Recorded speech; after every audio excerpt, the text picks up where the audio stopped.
everybody, welcome to another episode of the Unturned podcast. I'm your host, Chris Charles. We're joined once again by Trying Games. Yo, what's up? Stas Wally. Hello. Diddleona. Yo.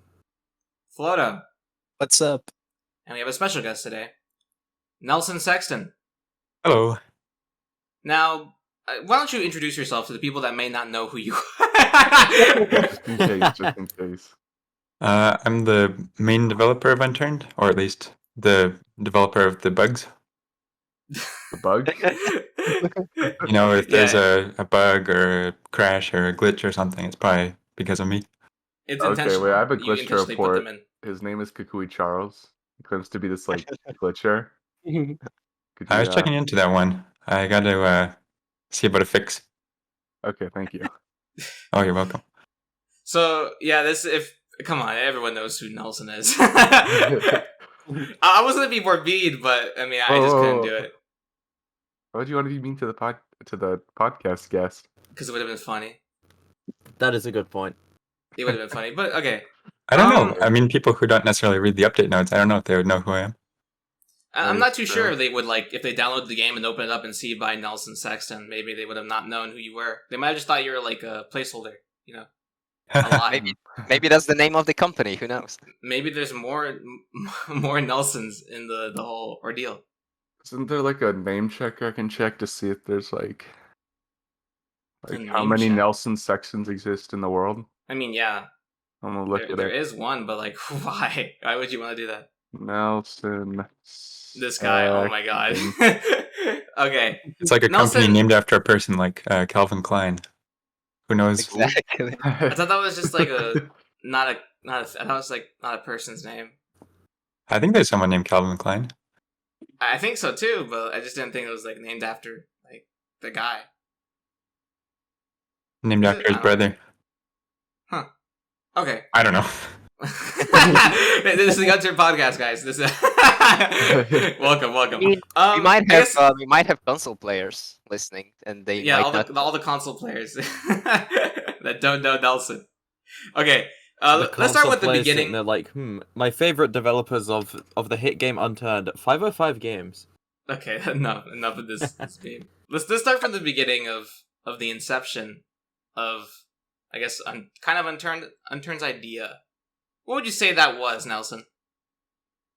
I suppose Dead Zone, back when I was making games on Roblox. That was the first iteration, and that was back what year? So I think I started working on that in October 2012. Either that or September 2012. September of 2012. So more than 10 years now. That's Hard to kind of believe. insane to think about. Did you think from that position that you were going to be still here? Oh, there's no way. I think one thing that a lot of people, I think, don't know is that when I moved, so there was this Roblox account, Dead Zone Zack, and that's the account that Dead Zone got popular on. And the reason I actually created that account was because I was going to start working on something else, and I just, I didn't have, back then there was a limit on how many Roblox games you could make per account. And so then I created a separate account to move Dead Zone to so I could go work on something else. And then it took off, so I kept working on it. Kind of interesting. Sweet. So it was kind of like course took you down that path. A course? It's more like life just took you down the path of Unturned, which is interesting to think about. I was it very could have lucky. been something random. Yeah. You could have seen been a recreation of Purple Place on Windows or something. It could have been. That's interesting to think about. That the timeline would have been so different if it was something else that If that got Roblox, really popular of yours. Well, if I remember correctly, Nelson, someone said, or maybe you said, that the reason you left Roblox and Dead Zone is because people kept copying the games and Roblox moderation wouldn't give you the support you needed, right? Oh, that post I made was so cringy. I can't bear to watch any of the videos that summarize the history of Unturned because I see that screen capture of that post on the Roblox forum and I just die inside. But that's kind of around what you kind of meant, if you could rewrite it, right? I think, that was one of the big things was I was frustrated that there were a lot of copies of my game. I think I'm not upset about it anymore. I think it's kind of cool to see that it has this completely community created legacy on Roblox. I mean, uh, I think I got an email a couple weeks ago from someone who is working on their own, like they're recreating the modded versions of Dead Zone, and so I don't know. It's cool to see that it's still something's still happening with it. Oh yeah. Like imagine if Roblox actually was more attentive to its developers, that maybe you would have been like the top Roblox game right now. Like let's see what they have. They have Adopt Me. They have high school, is that what it says? Yeah, high school. It's just mostly roleplay games at this point. Yeah, I don't know. I Also think Unturned servers. Dead Zone was never like that popular on Roblox. I think Roblox is probably pretty good to its developers because now I don't know. I feel like I've seen the other side of the coin now. Now that I've experienced working on kind of the programming side of the game and working with some of these modders and plugin developers and things, I feel like it's kind of a reverse of the situation I was in on Roblox. Yeah. I think looking at what it would be like if I had continued on Roblox, I don't know if I would have made a more popular game or anything, but I think Apocalypse Rising 2 is kind of maybe what Dead Zone would have become. Maybe. That's Actually, interesting to think about. I got this isn't I don't know if I should mention this, but there's no NDA in this case. So a couple weeks ago I got an email from Roblox saying that they wanted me to come make Unturned on Roblox. I guess they're trying to get they want to get developers of games like non-Roblox games to come make games on Roblox. Interesting. Interesting. And that seemed like a funny loop that I would have made a game on Roblox, go make a non-Roblox version of it, and then get asked to come back and make it on Roblox. That's interesting. It's crazy, actually. I wonder why they would do that.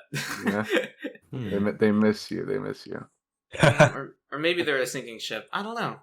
Maybe there's a lot of problems for Roblox. I mean, I think like recently there's been a bunch of crap that's happened at Roblox. Also, Unturned is like at 60K users right now, which on Roblox, yeah, there's like if your game had 60K in Roblox, it'd be like at the top of the charts right now.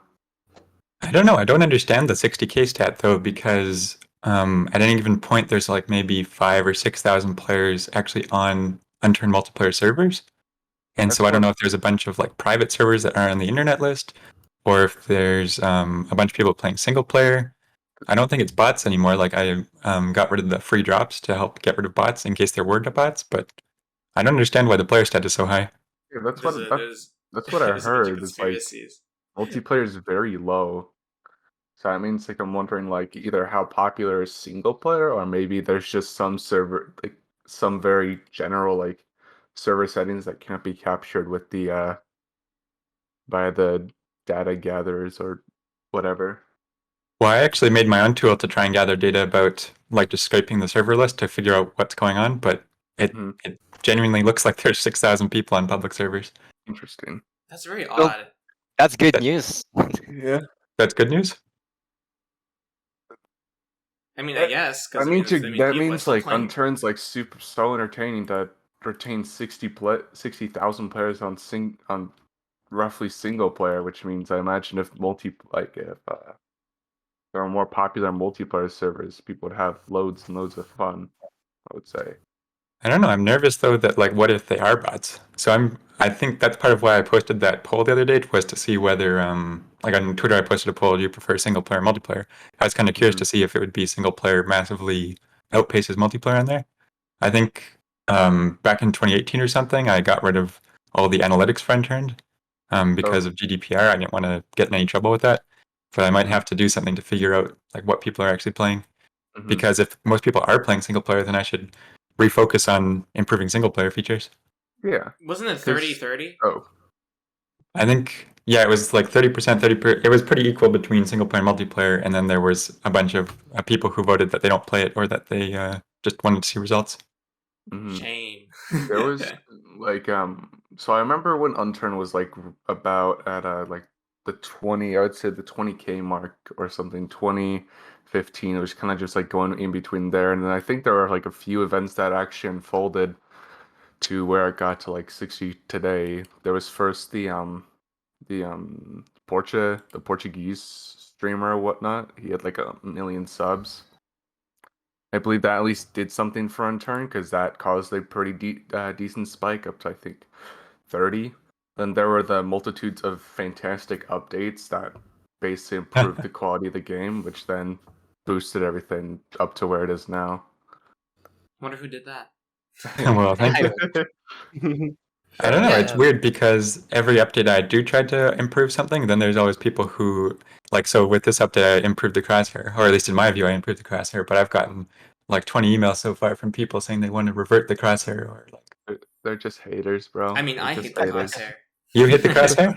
I don't like the crosshair Can you because I believe like this the guy? okay. To me, I like the crosshair, so it kind I of don't cancels mind. out. It shows you where the center is, and like better, I think. Yeah. I mean, I just for me, it's just like I like classic stuff. I really like the like I can look back at old screenshots and feel like I'm playing the same game to a certain degree, but like not. If that makes any sense. Hmm. So I don't know, kind I of would odd. think- It's kind of odd. I think it's like or my point of view would be the other way around, where it's cool to look back at old screenshots and see how much it's changed. Like if there's a lot of change between old screenshots and new screenshots, it's cool to see. Like, wow, look, remember back when it was like that? Remember when all the health bars were at the bottom of the screen, kind of thing? Oh, that was Yeah. a long time ago. That was, yeah. Or when they used to go when they started up instead of down or whatever. I'm trying to remember the health bar and Unturned. The health bar and like all the bars in Unturned back then were confusing at first because I think it was like 7 or 8. And I always like had this idea like, oh yeah, so your health bar starts at 100 and it will go down, and if it goes down, then that's not good. But in I think it Unturned was 2 confusing. There's like infection that went from 0 to 100, and 100 was Yeah. bad. Yeah. That's the thing that confused me because I was thinking, Yeah. Some funny bars. yeah. So you don't I- like the crosshair? Well, for me, it's just like the small things like that. I mean, I can look back at like old content from like YouTubers in the past and look at the old ways that like the player models used to move and be like, that's so disgusting, and be like, I'm so glad that's changed, and look back and still see like major changes that are Mhm. completely different from Unturned now. So it is cool in that aspect. I guess like for me, it's just like that thing. It's just something I would not want to be changed, but I get it. I understand the reason for changing it. I mean, I've been playing a lot of People just have to get used to it. Like the same with the movement update, which I think was the most Yeah. controversial, you could No, the say. controversial think was so. rating. The rating update was the episode. most Okay, yeah. controversial. It What- was controversial, but I mean, I predicted it. What would happen in the future, and it's happening now. This is kind of funny to think about, but still, yeah. I mean, like, yeah, people do need to get used to it, and I need to get used to it, I guess, just to continue going forward. But yeah. So, Nelson, Yeah. do you have any plans to add like camera bobbing and whatnot? Like a bit more dynamic movement to like the characters, I guess, like POV camera? I did play around with it actually. When I was so a few updates ago, I converted all of the VModel stuff to use springs instead of just linear interpolation. Mm-hmm. And as part of that, I experimented with adding additive motion to the camera. So when you were moving, there was a little bit of camera bob, or when there was, or the other ones, like from the item inertia, it would inherit some movement to the camera. Like, But like the gunshot, maybe? well, with the gunshot too, yeah. So I felt that it didn't really improve the experience, though. I think a lot of games that do have camera bob, a lot of people complain about motion sickness. It makes me a little bit motion sick, so I decided to not go with it. I see. I agree. It does make me sick. Makes I sense. see. Will it be like an option though, like in the future, sort of like maybe if guns wanna have like a bit more emphasis on power, like let's just say a sniper rifle, you'd put like camera bob on that, so it's like it kind of like I said, demonstrates like the sniper rifle's power or something with like just a bit of movement instead of just like the linear recoil in the head right Maybe now. for recoil and stuff. probably not for movement or for just item animations. Mhm. All right. Nelson, I was gonna ask you a question about. I guess I was gonna ask you like later, but I think it was a good time just to do it now to get off off my mind. What do you currently think about the development of curated content over the years? And do you think that the precedent is like we're on the mountaintop, or you think there's much higher that we can go? So I agree with a lot of people that Elver was kind of what saved the future of curated content. Like Elver was so popular and so revolutionary. I think that kind of came out of nowhere. So I don't know. Maybe there'll be a revolutionary new future map that takes things even higher. The bar is already so much higher than it used to be. Like, just the amount of new stuff or like the ways maps differentiate themselves. I know there's the jokes about all the original curated maps were basically copies of Russia. Me, I agree. So we can get much higher. So high, basically. Right? I hope so. I don't know which direction will take things higher. I think there's a lot of potential for new game features to also help with that kind of thing. Mm-hmm. One thing I'd like to eventually do is some sort of procedural generation features. Because one idea I really like, I mean, I shouldn't talk about this because then people say like, why hasn't this been worked on yet? But I want to try doing something with what is it called? Like wave function collapse and subway tunnels, like the Metro games where there's all these underground subways, and then coupling that with this different Metro subway layout per server. Ooh, I, I, I've seen Oh, like like a Fallout few people 76? develop servers like that or maps like that, and they look really cool. In fact, I remember playing a VR game that had something to do with like Metro and whatnot. It was terrifying. Is really terrifying. Wait. Let me get this clear. You mean like a system where it would take you from one server to another through a metro system? Is that what you're saying? Oh no, I'm saying it would be a randomization system where the server would generate a unique map. Oh, So you would Oh. set a seed, and then it would generate like a unique map for that server. so okay, so Ooh. I know exactly. I believe I know exactly what you're talking about. So I'm gonna get a bit off topic, but this relates to the conversation. So there's this game called Paradox of Hope, which is kind of like a mix between Tarkov and Metro. And how it works is kind of like you have this like main area where it's kind of like your safe room. You can buy like, guns and medicine and stuff. And then basically you extract in like this little train. And then when you extract, it will like load a completely new generated map following like certain parameters of like, oh yeah, this it has to be maybe like a like Metro stylized. So it has to have this many like loot boxes. It has to have like a generator or something, lights. But it's like never really like the same layout. Like that would be really cool. I agree. I think that is one way that that future maps could be different, having some procedurally generated maps. I Mhm. would like to try it at some point. It's just a question of prioritization, because Yeah. there's so many foundational things that I feel like I need to rewrite before I work on new features.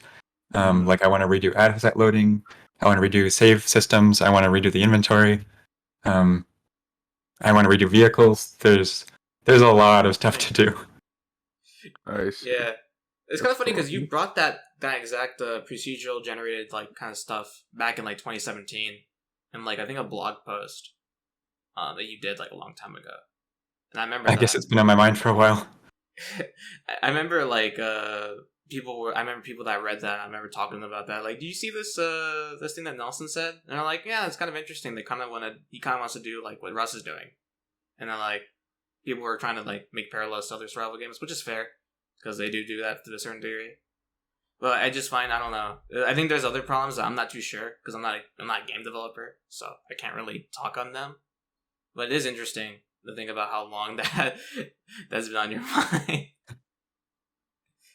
I don't know, it's kind of the constant battle between wanting to go improve gameplay stuff and wanting to fix important fundamental things. I think a lot of the fundamental stuff is not as interesting to players, but my hope is that if Unturned is this like super long-term project, and if I'm still working on it in another 10 years, then it will all pay off.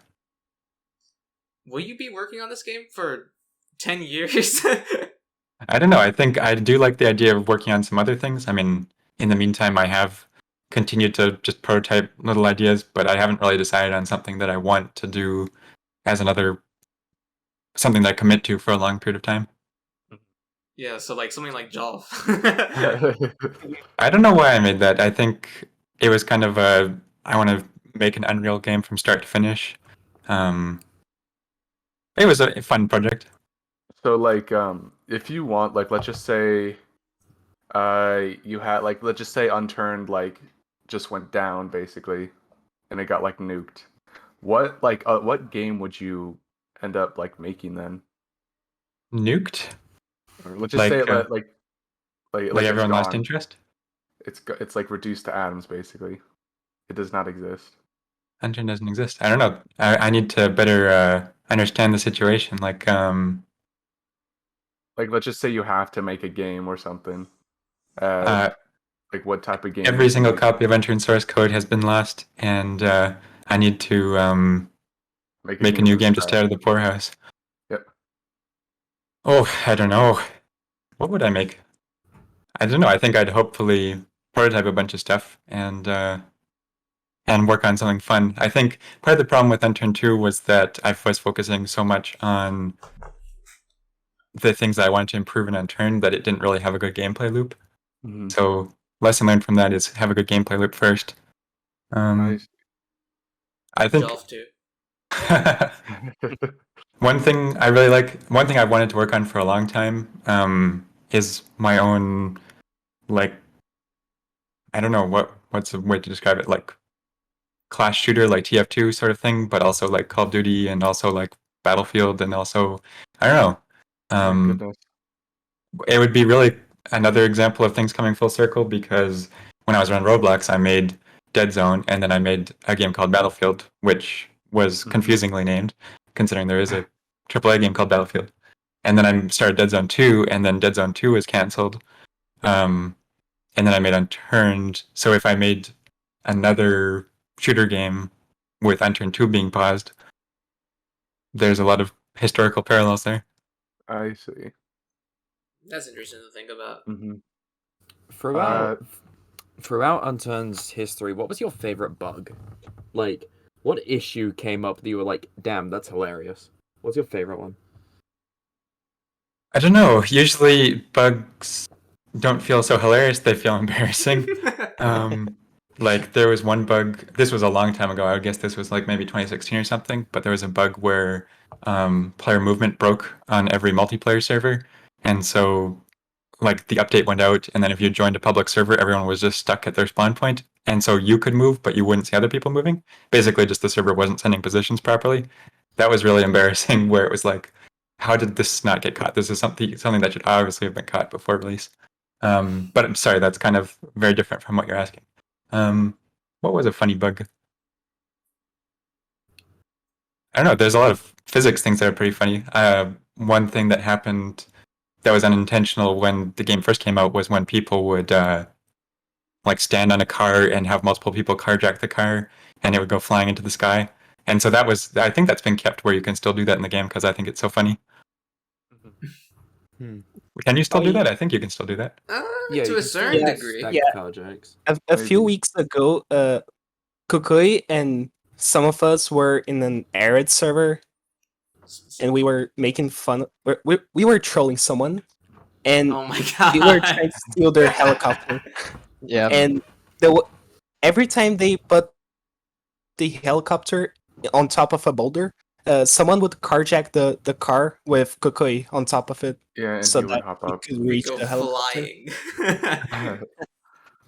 Vehicles are quite the funny aspect of this game. Yes. Yeah. I think that the day one movement update was also really fun.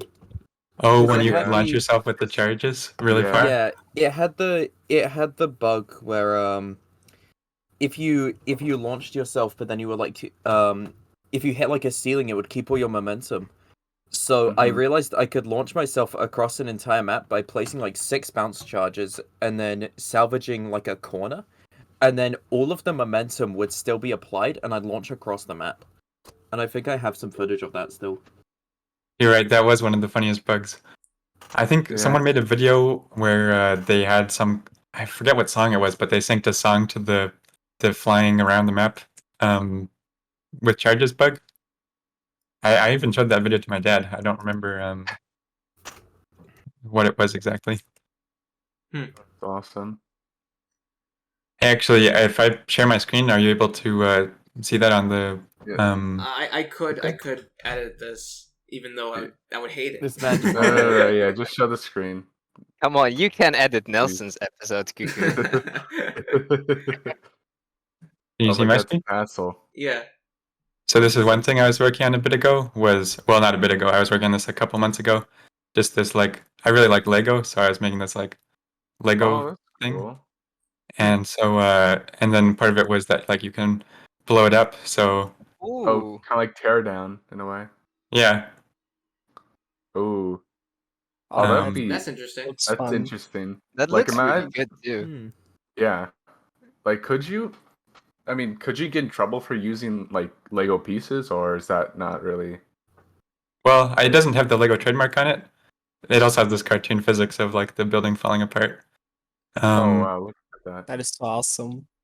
So they're not Lego pieces. They're Nelson bricks or something. I don't know. They're Nelson bricks. Some bricks. They also come in different sizes that aren't in Lego. So there's a 5 long So brick. you're not restricted.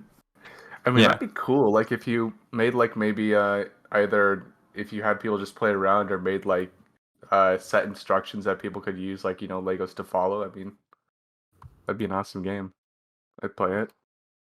I think mostly I was just making it to have fun building something with unlimited parts. There are some Lego building softwares, softwares is probably not the right word, but there's this program called stud.io.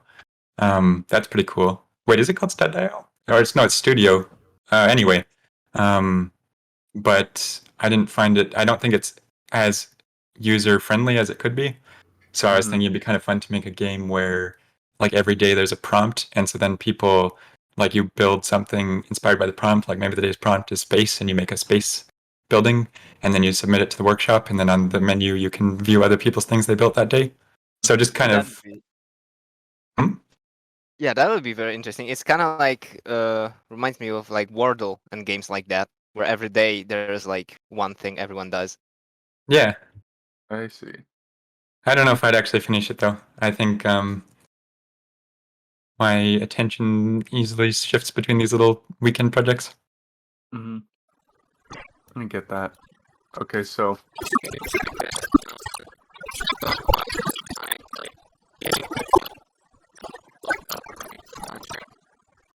Well, I really wanted to have mod support. I think I made mods for a lot of games. I made mods for TF2, CS:GO, Left 4 Dead. I guess maybe only Valve games. But so I really liked having these games that let you build upon the existing content. It kind of sucks having to go make everything from scratch, and so it's cool to be able to build upon some existing foundation. And so then Workshop was the obvious choice for being able to let people share files with each other. And it was a great decision. I think everyone would agree that Workshop has kept the game alive over the long term. Yeah. Valve has made a very lasting impression on you. You scream the ideas of early Valve. Thank you. I think there's some things I agree about with Valve, and then some things over time that I think I've kind of been less enamored with. I think, maybe best not to go into that. You don't need to say anything about Valve. I understand. But I can. No, I mean, I think it's kind of interesting to think of how much Valve has influenced you. Because it very heavily shows in your work and some of the conversations that old Valve employees have, interviews back in 2014 or 12, talking to people about the games that they're producing and stuff like that. It's interesting parallels. I don't know. And I guess another game company I would say that kind of similar. I think it's fair to say. I think a lot of people have made this distinction because of one main game developer. Is Minecraft early on. with Notch, which is kind of interesting because it's like you do have a Jeb now, just Malt. I like making. It's kind of funny to think about, and I was gonna do more research into it to see if there is more parallels between like early day Mojang in smartly dressed games, and see if that if that is something that is very related or not. I don't know. It's so weird what happened with Notch though. Like when he sold Minecraft, it seemed like the obvious thing for him to do was to go make some new game and just keep on doing what he was doing. But it seems like he detached from everything and went a little bit crazy. Yeah, He logged bought into a Twitter, and that was huge- his first mistake. He like outpaced people like Jay-Z for houses in LA. Like, Hey, to be fair, like- it was like $2 billion, so it probably makes sense that he would just take the money and go be alone somewhere. I don't know. I don't know. I can't imagine. I think if I got $2 billion, I would still want to be making games. I would if I got $2 billion out of nowhere, I would still be working on Unturned. hmm really? Would you like let's see, would you invest more in like equipment? I say like maybe buy like your own servers to finally have like Unturned official servers, or Yeah, with $2 billion, I'm pretty sure we could afford official servers. Just maybe. Just maybe. Maybe. I don't know. I think Yeah. for one of the reasons I've been hesitant with like official servers are definitely on my mind, and a lot of the things I've been working on are in the direction of official servers, like improving the built-in auto update stuff, improving the built-in moderation tools and stuff, is all with the eventual goal of official servers. I think official servers feels like such a big potential headache that I'm a little hesitant. I feel like to do official servers for Unturned, I need to partner with some people who have experience with Unturned server hosting. But I'm not sure if I'm ready to commit to it yet. It just is such a big, I don't know, it feels like a big commitment. Ordeal. You hear that, server hosters? I know a couple that would be like cool. They'd be like, yes, I would definitely do that. I know some people that would wreak havoc on internal official servers that have told me like privately, like if they were to ever become a thing, they're full committing and ruining everyone's days. Are you talking about Not Z-Man? with any exploits or anything. They would just want to play it and be on top. So it Try is hard. it is something that people really want. I know that, and people really want to put a lot of time into it because it is the official like servers. Mhm. So there could be some good stories that come out of them if they were to exist. So yeah, it is good that you're taking like good steps to make sure that that's okay. I think, So, oh, sorry, I Sorry. think ideally it's a thing that happens eventually. It's like not necessarily in a couple of years, but before I die, it'll happen, hopefully. And if I'm dead, then you can't blame me because I'm dead. That's interesting that you bring it up. Before we go on to the topic of death, Actually, wait, I there's do something have I a want to talk about. question. Right, so one of the previous questions was about the beginning of the workshop, and one question I was planning to ask was like, how did you come up with the idea for creative maps? Like, Hawaii was the first one, so I'm assuming maybe Mods Too Much sent you the map first, or how did it happen? Let me think. So I think there was one day, there was one day in like early 2016 when I just kind of randomly decided I should collaborate with some other people on a map. And so then I messaged some people that I liked, like who were friendly and who had always seemed, like nice people. And so that was like G2M and Sketches and Rain, or did he change his name? Anyway, Yeah. and so then we worked on Russia, but I don't know, was it called Curated back then, or was it just official? I think it was created. I'm not sure. When Hawaii released, Or when I know Russia when- released, sorry. when Russia released, I think that was just official. Okay. Yeah. Hawaii was the first curated content, technically, I guess. Yeah. I think maybe I wanted to separate out that it was something I wasn't as involved with, that it was kind of, I don't remember. I'm not sure how it started. Let's Hmm. see. Well, I mean, it's a good case that you kept Russia in the game because I think that's like the second most favorite like maps of everyone, And it, or first. Oh yeah, and it it was a inspired huge. a lot of maps. Yeah. Like almost every map has copied it, so Yeah, Yeah. the Dead Zone copied. so it did something right. So I think I mean- Russia is definitely one of the best vanilla maps. Germany, nowhere near as good.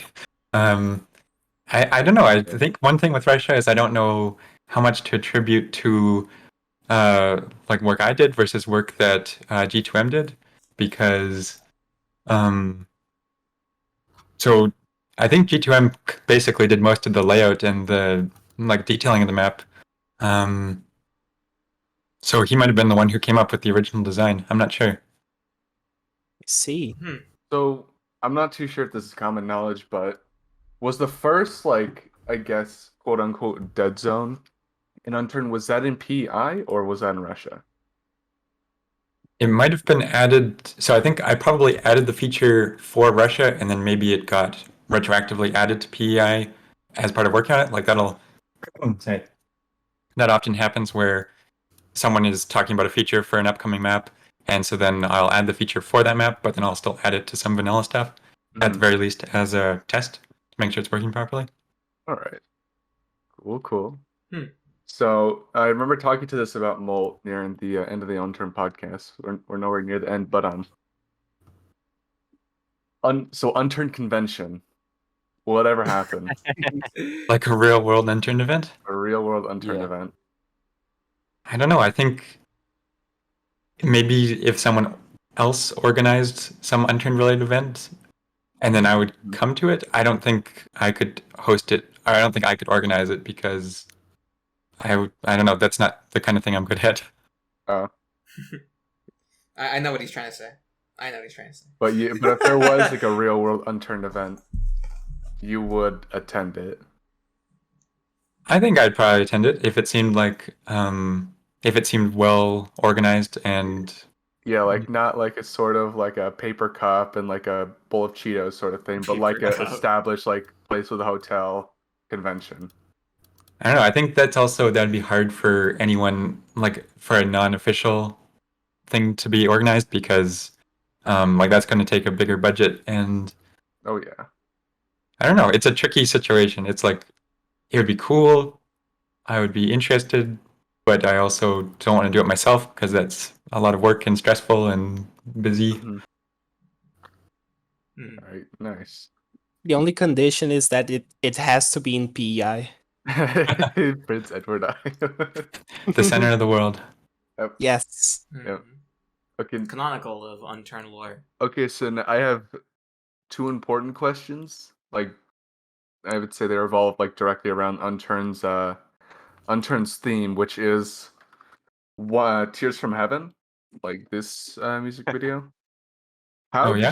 how did you like decide on this being Unturned's like official music, like when you start the game?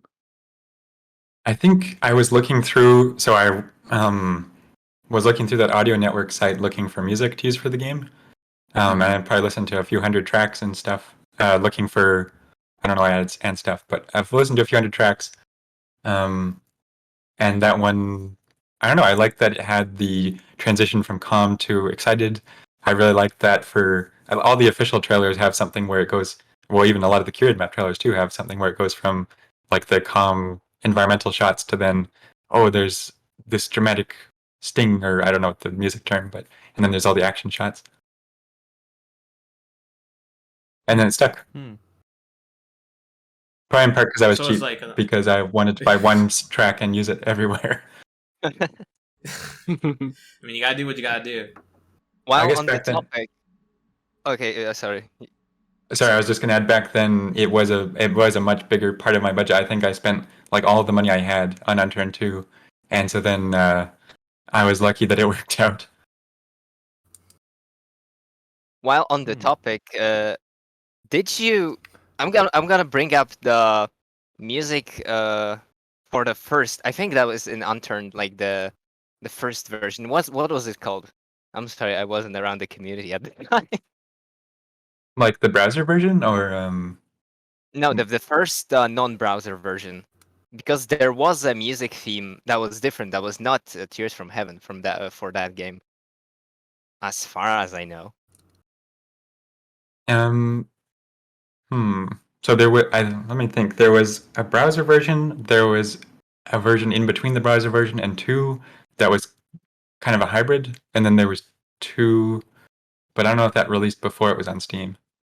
So Let me there was just- some music for that I made in FL Studio, I think, but I don't know if it was very exactly. Mm-hmm. That's what I'm asking. Yeah, I just wanted to confirm that you made that yourself, right? Wait, old Unturned. good. Let's see. I'll have to take a look. I'm Yeah, loading up opening now. SoundCloud. Wait, Bolton That has a SoundCloud rap? Yes, this is this is the only upload on Molten's SoundCloud account. Oh yeah, That I was- made that one. Yeah, I was a bit curious about how did that originate? I don't know. I think I wanted to make something a little bit creepier, but I also don't know very much about music, and somehow it just worked out. Like I think even listening back to that now, I still like it. Yeah, it definitely works in the creepy department. Maybe I should Yeah, it make a is new interesting. version. Maybe. It's an interesting contrast from the actual the music that we have today. Mm-hmm. Yeah, all the music now is pretty So, like- happy. Yeah, it's like, yeah, I'm opening Unturned. Now, that's the soundtrack I grew up on, not this one. I didn't grow up on that. It's kind of funny to think about it now. So do you think about that? People have grown up on your game. I find it. I'm very honored by that. Anytime anyone says that they like have childhood memories of Unturned, or that they have fond memories, or they feel like they grew up with Unturned, I don't know. It just makes me very happy, and it is it maybe that's what keeps me going. It's like I want them to still be able to come back to it in the future and get the nostalgia feeling, and I don't know. It's very cool. I think eventually there's going to be some people that are going to have children and they're going to show them Yeah, Unturned. the old game they played. Oh, that's I gonna think be there's cool. already community members with children. Like, Really? I'm yeah, pretty sure. So I'm pretty sure the guy who made Euro Mountains already had like a son, but I could be wrong. That doesn't count. This was a long time ago. Wait, does it count? I think that's cheating. Why doesn't it count? I say it doesn't count because it's like, I mean, like when you grew up as a kid on Unturned, right? And then like future on your kid's gonna grow up on Unturned, or maybe see it as when they were a kid. You know, just like how they did as well. That's why I say it doesn't count. Because I mean, Well- because of like if you were a kid and you grew up on Unturned, like then you come into the adulthood, right? And you have a kid, and then you show them Unturned, kind of like the cycle, like that. But if you were to go into Unturned and already have a kid, I mean, like that's what I'm saying doesn't count. Even though I mean it does count, but like you know, in that general like, my classification doesn't work with it. I wonder, would kids be like, "Oh, this is old retro game," like a parent showing their kid Pac-Man or something? I feel like this game is like a pretty good. I feel like it's pretty good for like anyone. Like imagine if I showed my kid Dying Light 2 or something. Yeah, no, I think I showed him this game first before all the other games I played. Well, I appreciate It's kind that. of like TF2. Yeah, it's kind of like TF2. Like games of that era of TF2 were like games around that time. Most of them you can't really name, even though it was a good era. Like 2007 of gaming was crazy. Mhm. There were a lot But, of good like- games from 2007. Yeah, but like Team Fortress 2, I think like just stands out heavily among them all. And I can still I can show like someone random that's like probably not played games for a very long time, or just doesn't play games in general, like Team Fortress 2, Mhm. and it'd still be like as good as games are today. What's interesting to say, thinking about it now, what do you think? Oh, I love TF2. I still play TF2 maybe like once a week. Who do you main?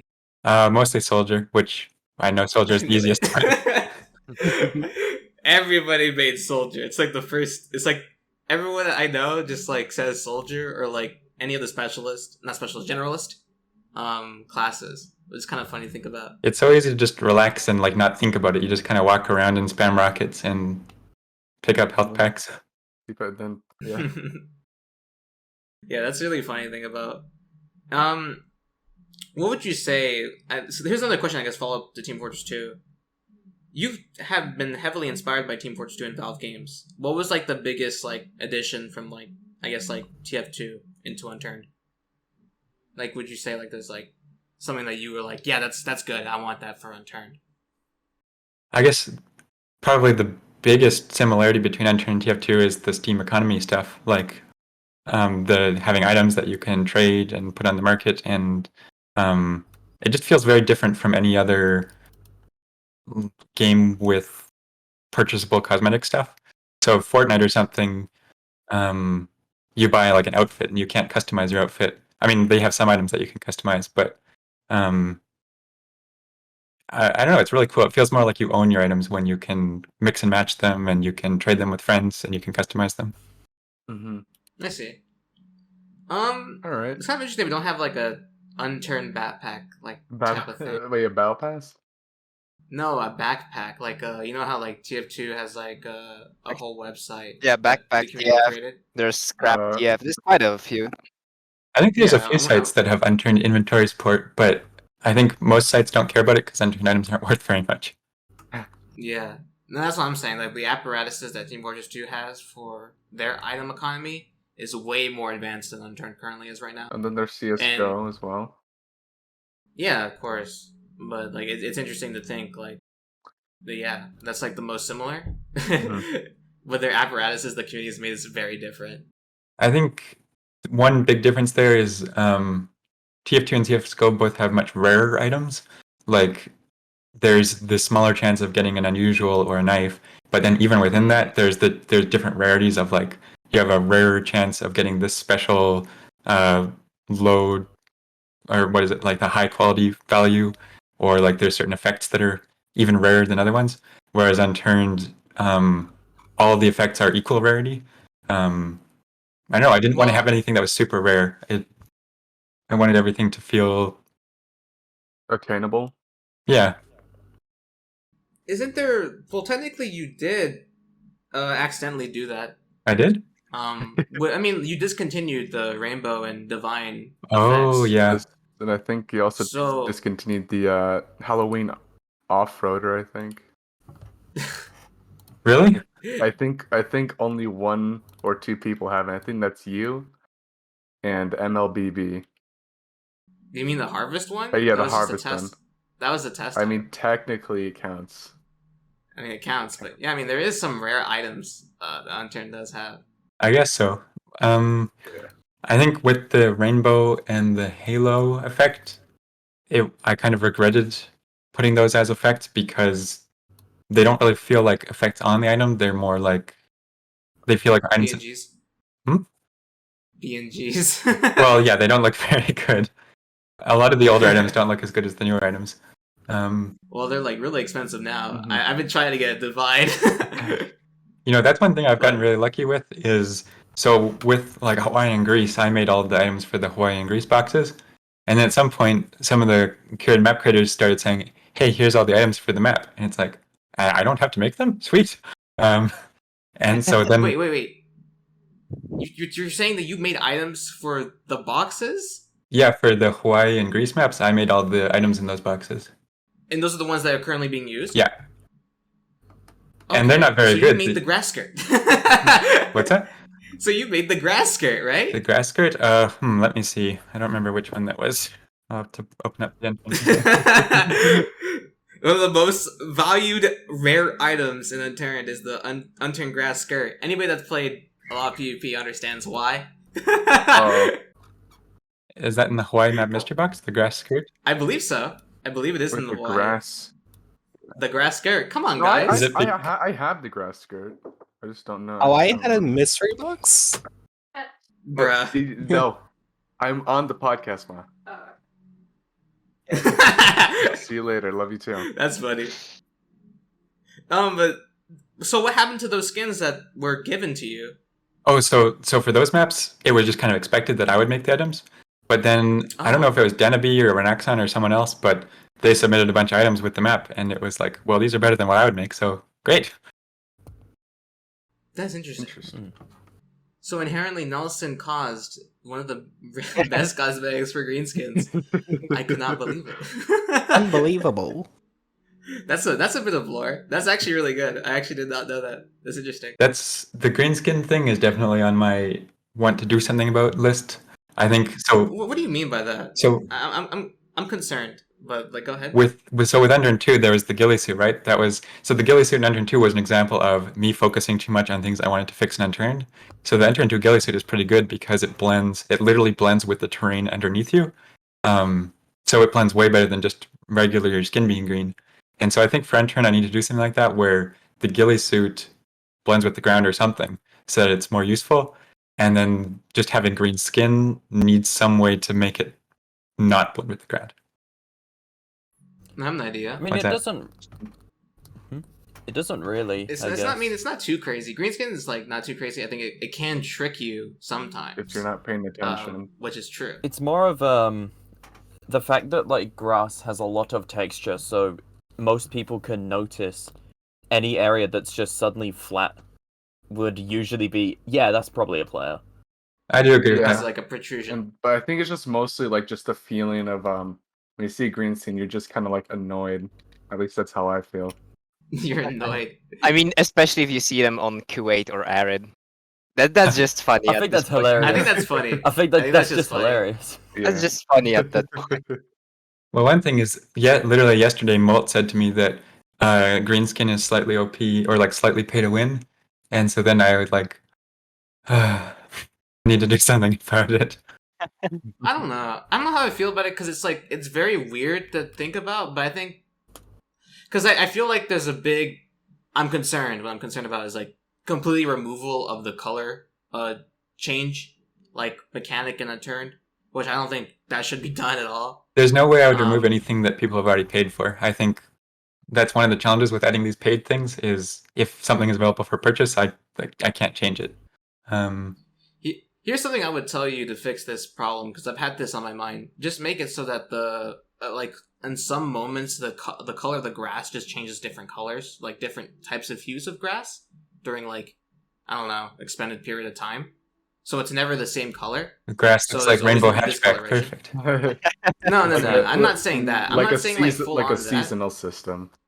No, not Great. seasonal either because the problem with that is that you're gonna get like just people that like cycle through the colors, but the problem is that people know the color of the grass, so they just perfectly exactly the same color. But if there's like slight discoloration, that like eventually it's gonna just mess with their skin colors. I think So I think the main reason why like the green skin is a good strategy in Unturned is because Unturned has very simple lighting if you look at it. Because the way, for example, TF2 handles like player visibility is by adding rim lighting to the entire player model. So I have maybe thought if about that actually, adding rim lighting to the Unturned character, but I think there'd be a lot of backlash to it. there probably would, just like every other change. every change will have that. Yeah. Yeah, but I feel like that could have a potential of fixing that problem because right now, like an unturned character is just like one color illuminated from like one point on the map, which is the sun. So I don't know. I feel like yeah, most attempts to combat greenskin would then also probably hit other like disguises which are seen a lot more positively, like zombie disguises. Anything you do to like attempt to stop greenskins will stop those as well, probably. Maybe. Mm, I mean, I don't know. it would be weird if players had that kind of lighting, but the zombies didn't. Oh yeah. Yeah, and also just another thing to add on to like the idea of greenskins. I mean, I feel like it's just like an unturned culture thing now. Like it's just synonymous. I can think of something with unturned. I'm like, yeah, think about the green screen sweaty tryhards that exist in almost every server. I think that's something interesting because it's like, I mean, you have like a dislike towards them, right? But they're like, that's just something that exists in Unturned, and like it's like part of the somewhat culture of Unturned. If that makes any sense. And I'm on that like offensive by like if it was like heavily removed, it's like rip. I mean, TF2 has the spy crab, Unturned has the green skin. I guess. Yeah, it's like kind of like that. I don't know. Yeah. It's tricky to, especially as the game gets older, it's tricky to know what's okay to try and prevent or to encourage. Like a big thing with this most recent update was delisting the servers that, or delisting monetized servers. And I don't know. It's been like that for so long that I don't know if I can change it. Yeah, I was gonna talk to you about this change that you made this Friday, and I was gonna give you like my thoughts on it because it's really interesting that the whole like kind of like server side was like, all right, this is just not cool. What just happened to us, and they all kind of like united the whole server scene, which is kind of funny to think about with this change, but some things never change. Well, I was thinking about, because you were discussing with all of them, like, how could you even deal with this problem? Because I understand that you don't want a system that's like, you know, a pay-to-win system to be persistent heavily on, like, the server scenes. Is that correct? Yeah, I think I definitely want to do whatever I can to discourage pay to win. Like, I don't know. I just don't understand.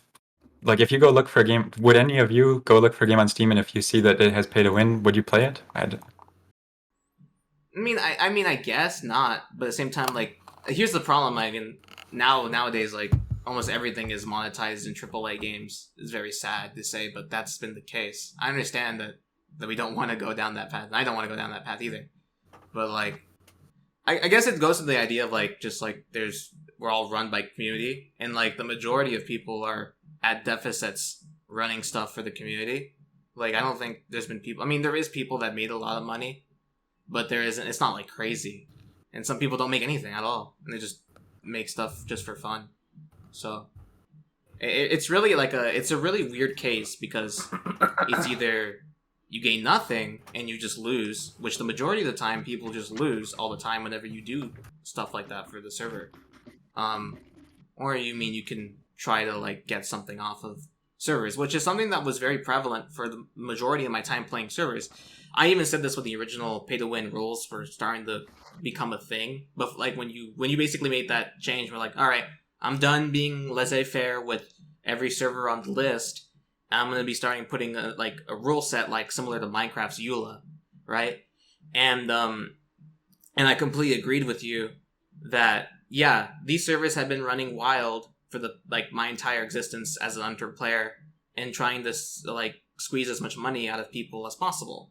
Will they get the things like $1 Maple Strike, or like $1 kit that you can only do once, which is insane.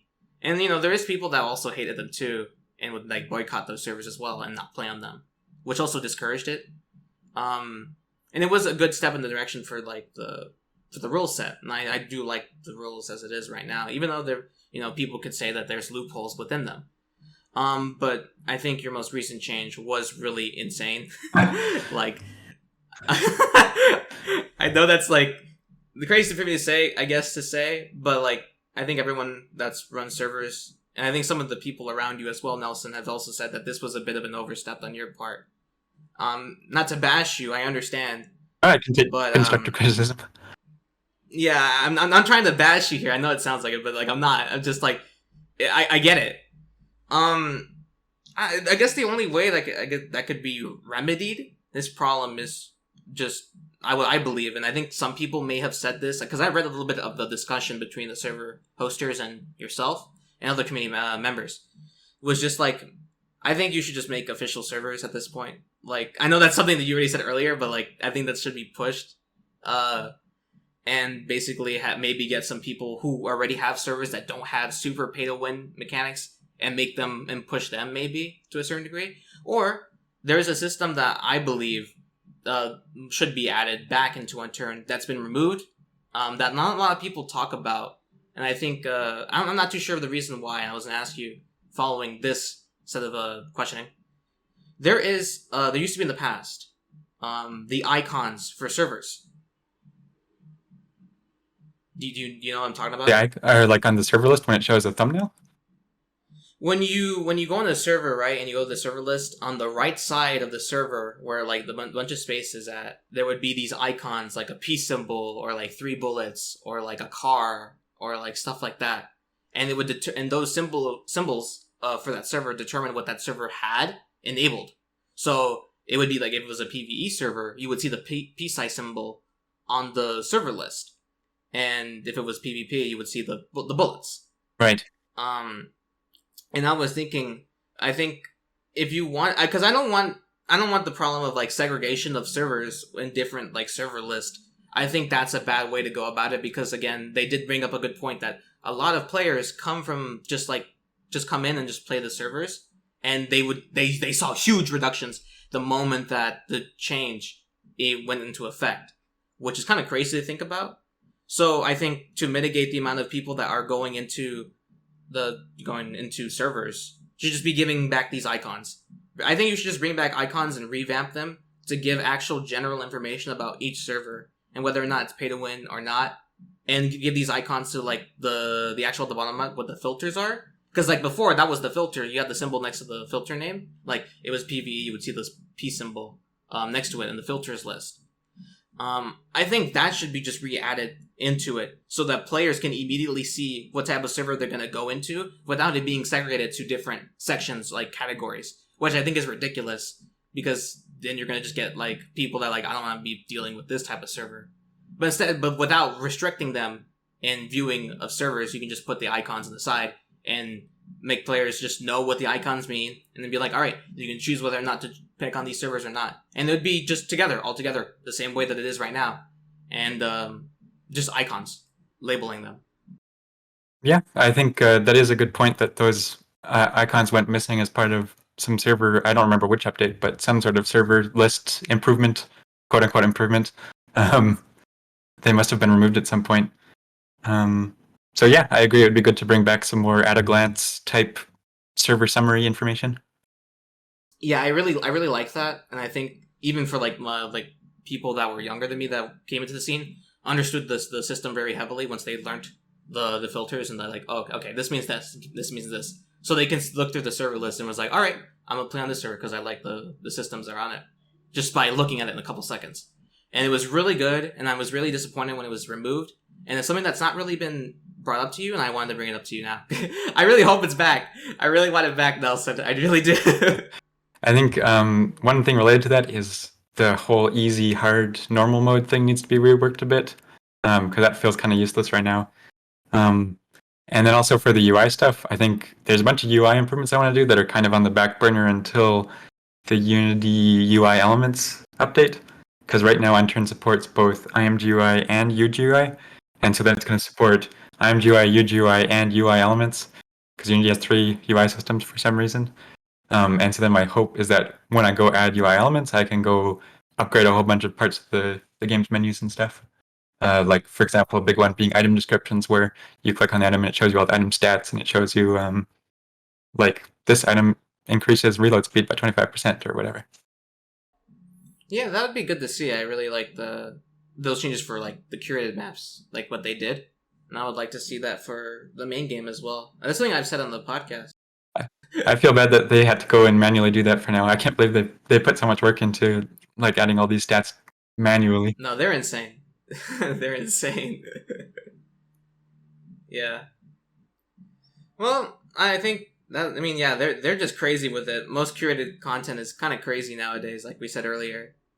And they would go above and beyond for like the most mundane thing. I've seen it happen like in front of me before.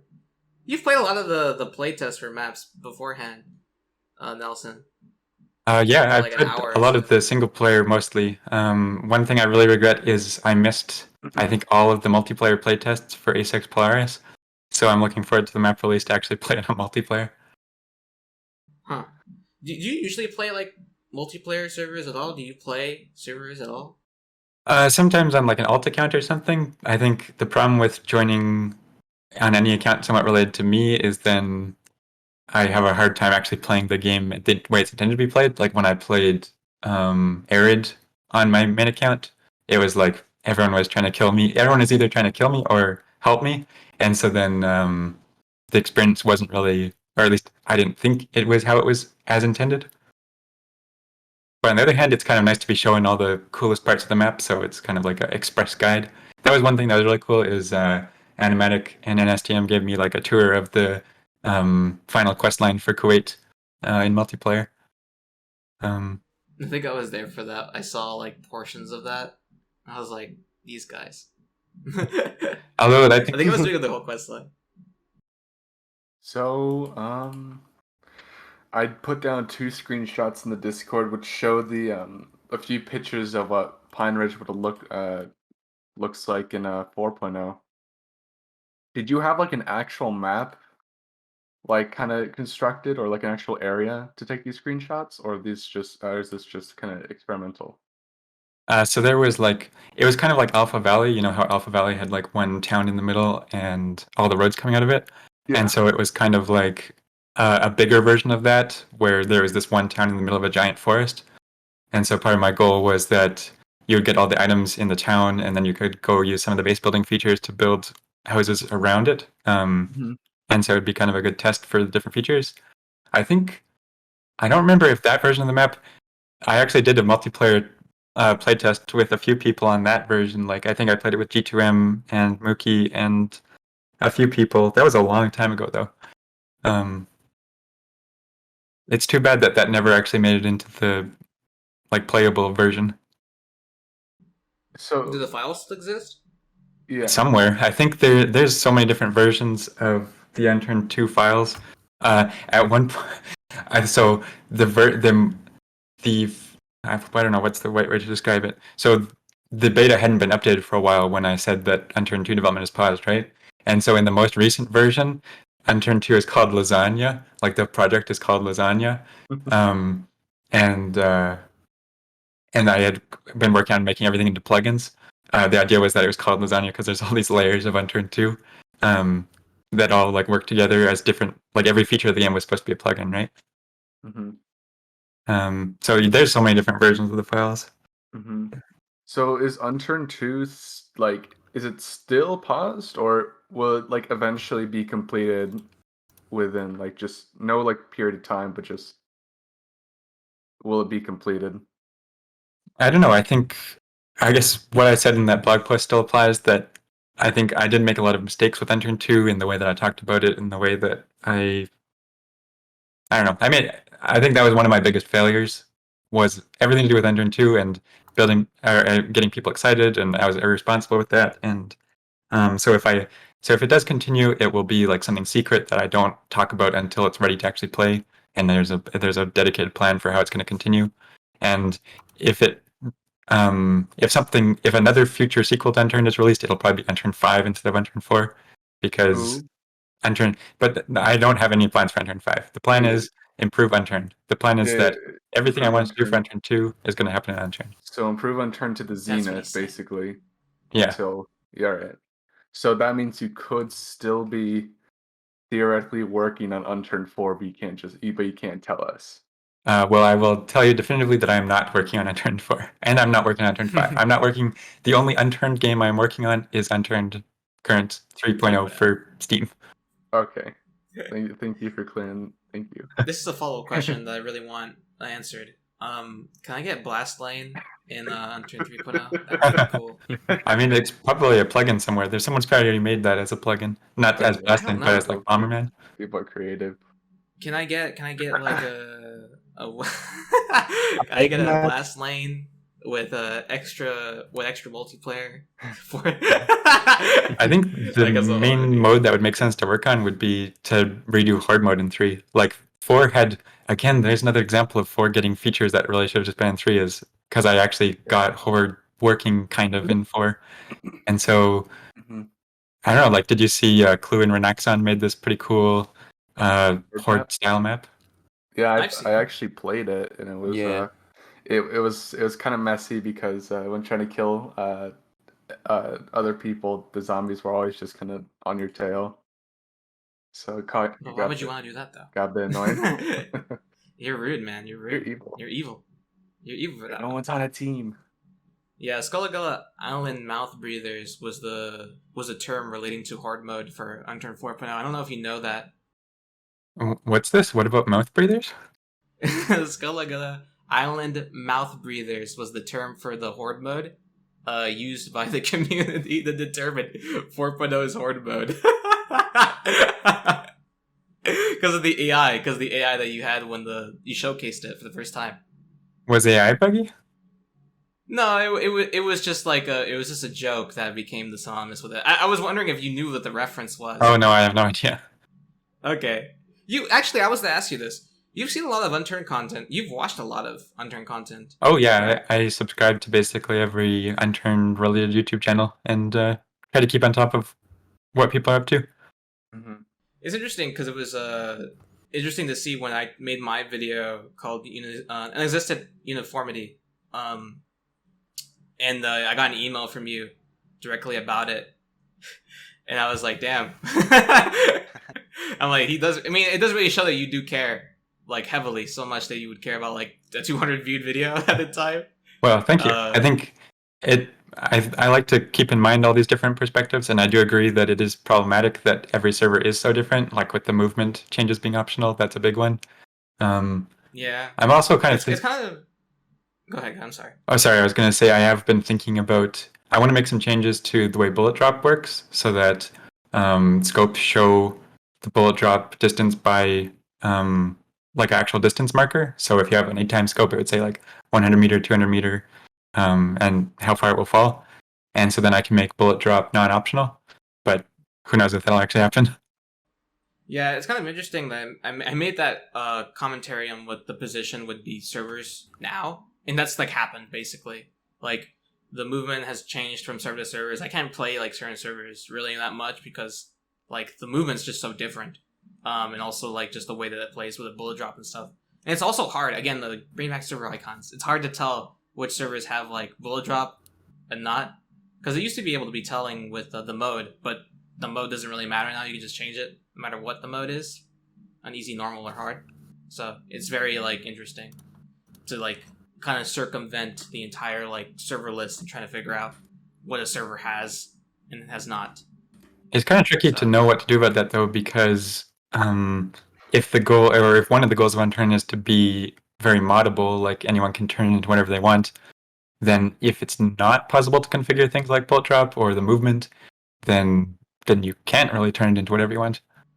Yeah, I understand that. It's very hard, isn't it? It's just very hard. It's I don't know. I can see both perspectives, and I don't know what to do. Yeah, I understand. It's difficult to deal with this sometimes. I try to think of like solutions to problems all the time when it comes to Unturned, because I think it is interesting to have a thought process about it. It's like, what would I do in this position? What would I change?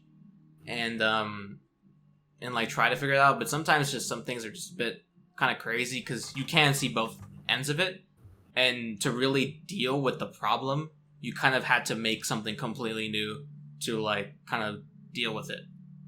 So maybe the server list something should I kind of be strayed away from. like a spreadsheet. So the way it works is you click refresh server list, and then you have to open Excel and open up the server list file, and you can see all the columns like it has recoil or it has modified movement, and so then you can set up an Excel filter to find which servers you like. Maybe not that. That's a bit much. I think when it comes to external things, that's that's the line. You know, that's the line I don't cross is when you go into external things, because I think that's just innately, I think a bit too much. But you know, that's just me though. Yeah, I would never I'm an actually do Unturned that. Puritan. Yeah, I'm an Unturned Puritan, so I mean, that's really funny to think about. So, if you have an NDA, you don't have to answer this question. But has anyone ever offered money for Unturned? Like to buy Unturned? Yeah, in like SDG the company. So I guess in terms of NDA, it probably doesn't matter if I don't mention which specific companies. So there have been offers to buy Unturned, but I don't think there's any way I would sell Unturned because it is such a big part of my life, and it is. I don't know. I don't think I would want, especially the PC. I wouldn't want anyone to be, messing with the PC player base, or like if I sold Unturned on PC, they would want to make their money back. They would go add, who knows what kind of monetization to Unturned. So I don't think I'll ever sell. Mm-hmm. Wait, what was the figures you were offered, if you can say?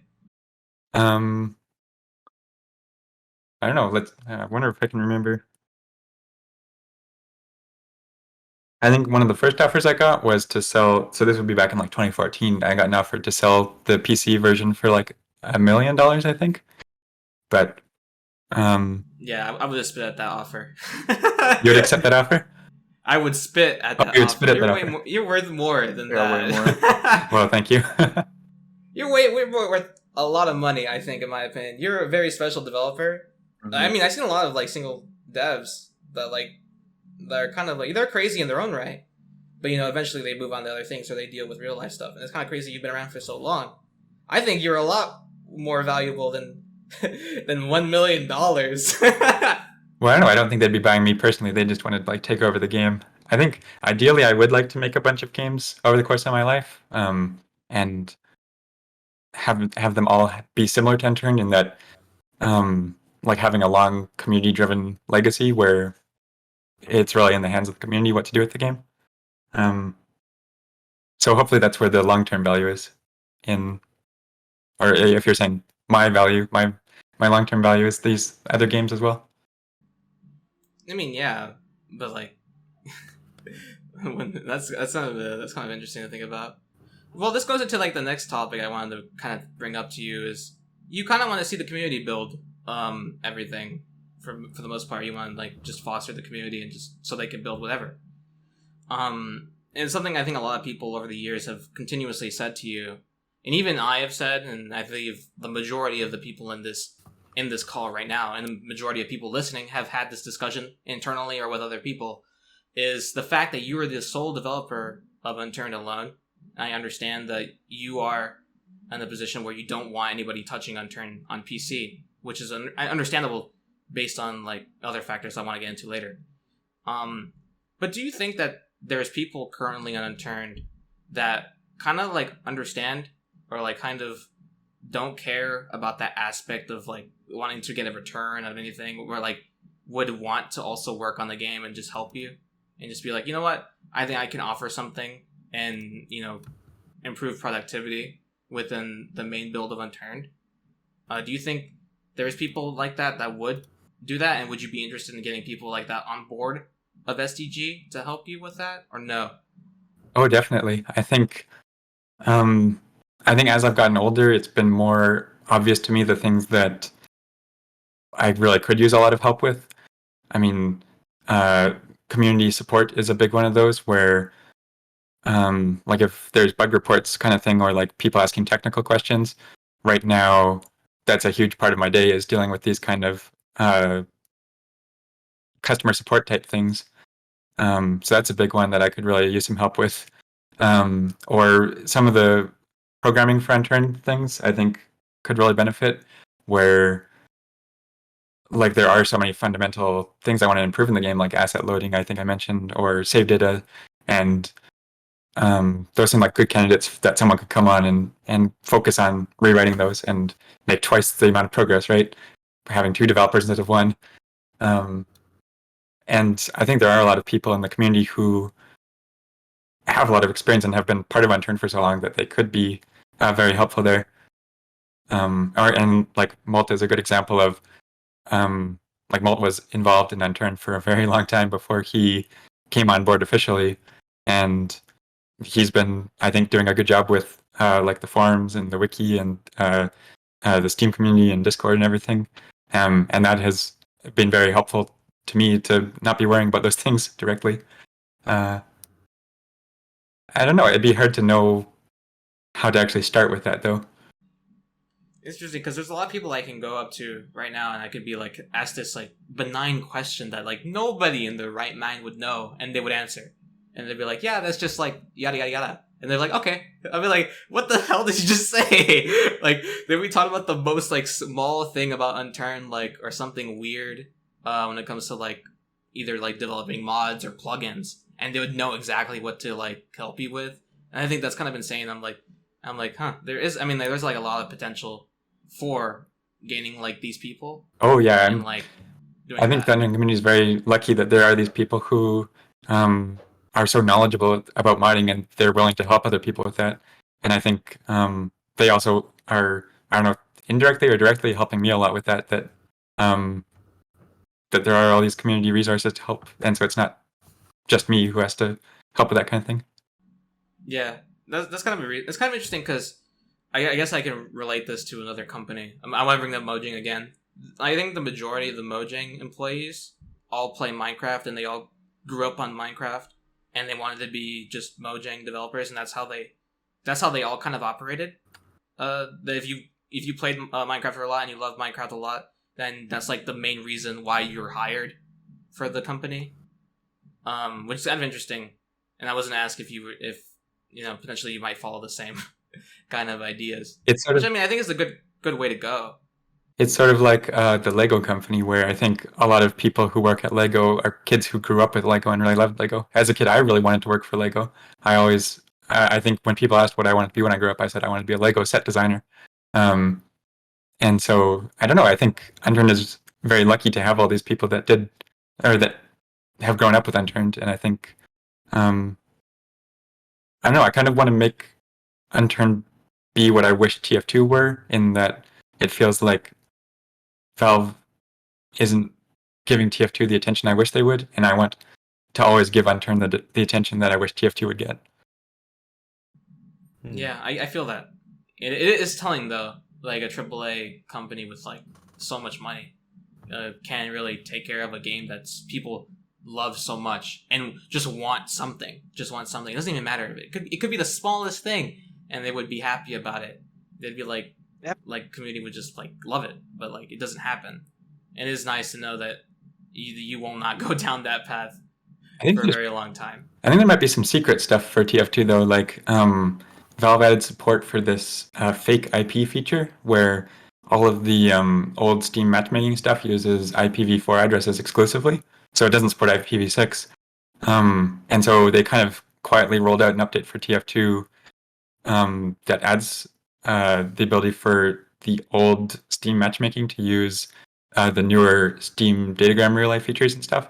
And I don't think they really talked about it, so I think it's possible there's all these like secret developers working on TF2. Sorry, that's very off topic. Yeah, I know. I understand. It's like, I mean, we're all on the Steam platform, so I mean, like, I think it's fair to look at other games as well in relation to Unturned. I mean, I do it all the time whenever I think of like other things. I'm like, somebody else has put their heads together and thought about these problems, and we probably could look and learn from them. Because I mean, like, if someone already figured out the problem and found the answer to it, then why not just look and see how they found the answer and how they got to that conclusion, you know? Yeah. So it's always something that I've done in thinking of like ideas for stuff, and I'm like, yeah, that makes sense. Even though it is off topic, even though it is like not relating to Unturned, it still could potentially benefit or help Unturned, if that makes any sense. Go kind of back to what you were originally saying. I guess part of what you were saying was maybe more on the lines of like the people who have been making curated content and bringing them on to make official content. Like last year at Christmas time, Danaby said, "Hey, I've made some Christmas stuff. Can you contract me to add it to the base game?" And so that's where that Christmas update came from. It was really good. I really liked it, honestly. I didn't like getting the achievements, but I mean, it was good content for the most part. You didn't like the Even some achievements? people, I just mainly just getting them, but it doesn't matter. It's just like it's a little annoyance for me, but like I understand it. I understand it completely. And even some old people, like some people that have been playing Unturned for longer than me that I know of, were like saying, I think this is a good direction that Unturned's taking for these like small little steps. They're like not necessarily like crazy updates, but they're like fun, and I think that update was very fun for a lot of people, and also a lot of good content came out of it for content scenes. So, yeah. Would you do more of that actually in the future? I don't know. Like, I think for vanilla content, I've kind of been holding off until I finish all the GUID rewrite stuff, because right now we're getting dangerously close to running out of item IDs. Let me check how many we're at right now. Sorry, just a second. So the vanilla item IDs go up to 1,818 now, and I only have up to 2,000 reserved. And so that has to be finished soon. Yeah, isn't there like a cap? There was like a cap you guys had. So I remember someone talking about 1 that. through 2000 are reserved for vanilla content, and then 2001 through 65,535 are available for mods. And so once everything is converted to support GUIDs, it won't be a problem anymore. That's really interesting to think about. You're probably like, is it like a hard coded thing, or is it more like, oh, this is just like that's just how it is? So the problem is that all of the oldest code, like all the oldest, spaghettiest, messiest code, has like a 16-bit item ID, and so it's not an item ID type that I could go just bulk change to GUIDs or something. They all the methods take the 16-bit number for item IDs. There's just all this code that refers to the 16-bit IDs, and so everywhere that happens, one thing that I think a lot of people don't think about is that any change I make has to support all existing maps, all existing mods, and especially plugins. And plugins are often using code that isn't meant to be used by plugins. Like plugins will write code to inject stuff into vanilla code or to like access private vanilla code. And so then if I break that, then everyone says, Nelson, you broke the update. So all these things that refer to 16-bit IDs, they have to stay around for backwards compatibility, as well as the newer GUID stuff. And so that just is a whole big mess to untangle. Yeah, I can imagine that being very difficult on you to deal with. I mean, I always made the joke, and I think everyone else has made the joke as well. It's like whenever an update comes out, something's broken. Like this most recent one, the animator component broke, so all kinds of plugins and mods had bugs from that. Didn't the menu also break as well? The menu breaking was a separate problem. The problem was I added a feature where in the connect screen it shows you whether an IP is on your local network or whether it's on your machine, to hopefully make it easier so that if someone is pasting an IP, they can say, oh, I'm trying to join my friend's server, but it says that's on my local network. Something must be wrong. And so then the problem was that was updated during startup. And at the point it happened during startup, if there was an error, then it would break the entire menu. It's kind of funny. Or if there's a bad address, sorry, I should clarify that. Like there were some people who sent in logs and they had like some random text in there that wasn't a valid address. I have a. This is a very random question. I think nobody's in the wonder about this besides me.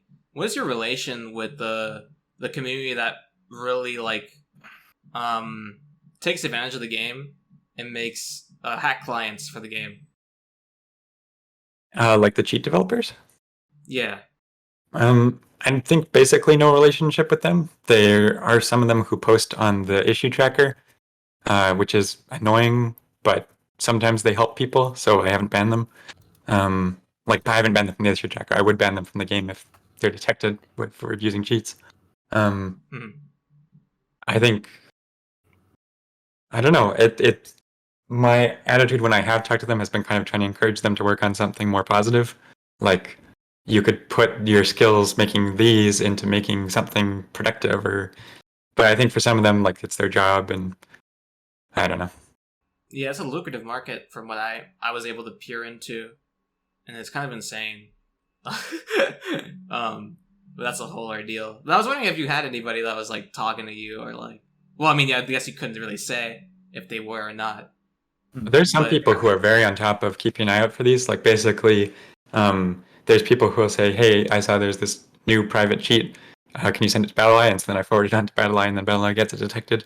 So there are some people who are very involved in these communities that are helping catch cheaters, which is very much appreciated. Yeah, that's clean. So there is people on the inside. Yeah. Well, that's good. I guess on that same topic, I wanted to bring up just something I brought up like a couple episodes ago. I wanted a little bit more clarity on. Whatever happened to that guy with the BattleEye hat? Like, he's obviously banned, but like, did anything come out of it? Like, did anyone figure out why that was the case? So I don't think he actually owned the BattleEye hat. I don't remember if I specifically checked his inventory, but so there's this Steam inventory ticket system where your client sends this ticket to the server, and then the server can check that the ticket is valid before saying that you own these items. And so there's a bug with it at some point, and so rather than try and get Valve to fix it, I just disabled it and made it so you could just tell the server which items you own as a temporary workaround. So then I had never re-enabled it, and so then when you reported that to me, I was like, okay, I should go re-enable this. And so for the most recent update, actually, there was a fix. I don't think I mentioned in the update notes because it was kind of dumb, but that re-enabled the inventory verification. So my guess is it was just a cheat that would say I own these items. Yeah, I was very concerned. I was like, how did this guy get this? I thought something really massive happened, and I'm like, it was kind of like a, oh no, moment. I think Diddleyono has something to say. He does. I have a silly thing to say. So you said earlier about the topic of just wanting to improve the game. Do you have any plans for improvements to what you can do of modding? Specifically stuff like animation, because at the moment that's very limited. So animation, I definitely want to overhaul. I think all the vanilla animations are things I made back in like 2014, 2015. And in the meantime, since then, I've done a bunch of other animation work. I've done Unturned 2 animation improvement. I've taken some animation courses. And so it's painful to look at how bad the vanilla animations are. The tricky part is that all of the Unturned animation stuff uses the old Unity quote-unquote legacy animation component. And Unity has had this other animator component around for a while, but it looks like they're planning to replace it with something. And knowing Unity, I'm kind of hesitant to do anything until they finalize what their plan is. So it's kind of, I don't know whether I should add better animation support for the old animation system, or if I should just wait until the new animation system comes out. It's kind of one of those, there's so many things on the roadmap that it's on pause until we know what Unity's doing. As for improving mod support in general, like, I do always want to be both making things easier for modders and making it so there are more options to build cool stuff.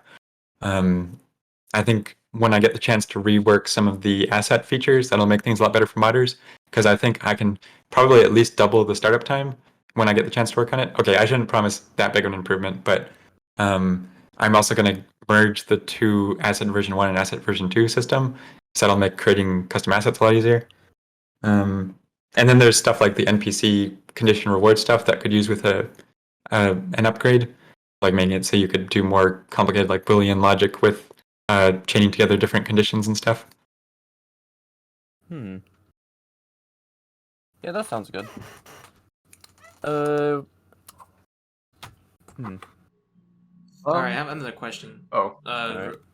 You want to go, Trident? Yeah, okay, yeah. Go ahead. So, the origin of Unturned's name, does it mean that like your character in the game was previously turned but then was unturned from being turned, so they're like normal, or is there some other meaning to it? The way I think of it is that it's like the zombies are the turned and you are one of the few unturned, like you're not turned into a zombie. But I think I got really lucky with the name Unturned. Like, I feel like it's pretty unique. It is. Like, so wait, that means like you were, like, does that mean the characters were turned previously and then they were unturned? Or were they never you were turned? not previously a zombie. You are... He broke the lore. I broke the lore. Dude, there's so many scripts that Knight just broke right now. Dude, oh my god, I could hear it. Night Dude, like, shattered, he's into little pieces. I know. Was he working on a story about that you previously were a zombie? Well, no. I was talking with Knight Rider about this, and I suggested the idea like unturned in like what makes sense to me is that you were turned before, but you were unturned from being turned. So you were previously a zombie, but something happened and you were unturned from being that. But Knight thought different, or he didn't think that. So honestly, that was just my idea that was destroyed. So what you're saying is that the unturned were turned into turned, and then they were unturned from being turned, and hence they became unturned. Yes. I mean, that could explain why you don't, turn into a zombie when you die or something. That could explain it. Well, eventually I would like to. That was another thing I did for 4 was making it so you do turn into a zombie. I want to bring that over at some point. That would be crazy. Imagine how much ridiculous stuff may occur because of that. It'd be pretty cool. I think Yeah, it just would. because unturned doesn't mean that you were turned, doesn't mean that there aren't people who were turned from and then were unturned. That was a very confusing This- sentence. This is such a yeah. No, I was no, saying, I this is got, so no, I got silly. the idea. So there are people that were never turned at all, and that's our characters. But there were people who were turned, but then were unturned. Yes. Yeah. I think on A6 Polaris there is a guy who was a zombie and has received a vaccine that made him kind of not a zombie. You'd be like, yeah, conscious, so he won't, you know. Rainrise from Elver is also like Yeah, kind of he's like a zombie, but you can talk sentient to him and zombie. gives you quests. So I feel like it has Yeah, more some to do with of like the- magic or something rather than like medicine. There's a needle. And in him. maybe some people don't know this, but there's an NPC in Belgium that I'm pretty sure is also like a guy who was turned, but then they took a vaccine and are not so turned, I guess. Not Okay, so turned. So I was kind of right. So if Knight Rider is listening to this, Yeah. which I imagine he is, the sequel I'm to sorry. Unturned, not Nice so job. turned. Yeah, there's 3 different types of turn. There's turned, unturned, and not so turned. Yeah, semi-turned, not so turned is interesting to think almost about. turned, not as much Almost turned. You have one. That would be interesting. You have one day to like make a game plan for something. I don't know. That'd be Actually, interesting. wait. That's interesting. If would it be possible to like alter like your character's skin color? So like let's just say like the lower their vitality goes, like to where it gets super dangerous. Like Ooh. could their skin like change like to like a shade of green? Oh yeah, Yeah, that would be doable. That's like Oh, that's, no, like, he that's a turned in green suggestion skin. that I literally just came Hell up with. nah. He turned in green skin into a mechanic. Can you turned- believe this guy? They are turning into the turned. Oh my! Oh my goodness! F And by I green literally yeah, no, that was a Selecting that'd be green skin interesting. immediately kills you upon spawning. It's like if your virus level or your Yeah, what is it? Your it's toxicity level is below 20%, then you it's gradually turned towards the zombie color. Yeah, so like if once it gets like to 20% and it starts going faster, your shade whatever it is starts to go to like the regular zombie shade or whatever, and then you just die because Could be. I mean, That would mess with the character customization within it. not really because I mean it just like okay from what I see you just have to make some sort of parameter that makes it like so oh yeah when this happens this shade will like start to like slowly gradually increase in opacity over time until it hits 100% and then you just die and then it will reset because your vitality's back to normal or whatever. I think Oh no, I'm just a programmer, not a game designer. it would be fun to do something like that. I like the idea of having like a status effect where it shows you've been bit by a zombie. And so then that has some kind of effect like that on you, where if you let the zombie infection reach 100%, you die. Actually, one thing I've been meaning to do is re-enable zombie collision. Because after I made player movement server authoritative, we can make zombies collide with players again. That's going to make zombie combat a lot harder. Ooh, Oh, that's yeah. that's very. So That's very. wait. By colliders, you mean like if I run into them, I just kind of push them? And So that you can't run through them anymore at all. So zombies will block you. Wait, so Interesting. will they? So like, will it be kind of like an Unturned 2.0 where you like run and your like movement gets slowed and you kind of just like push through the crowd, but they're just kind of like they're kind of just hitting you. Off the top of my head, it will be you can't push them at all. If you try and run through a group of zombies, you'll get stuck. Oh, so wait, like so that means if you get surrounded, it's just like You're dead. yeah. Make them more hardened. If you go above a certain speed, like if you have a clothing mod that lets you go over 100 kilometers per hour, you instantly kill zombies by running into them. Oh my god, like the Become the Boys bullet. TV show. Yeah.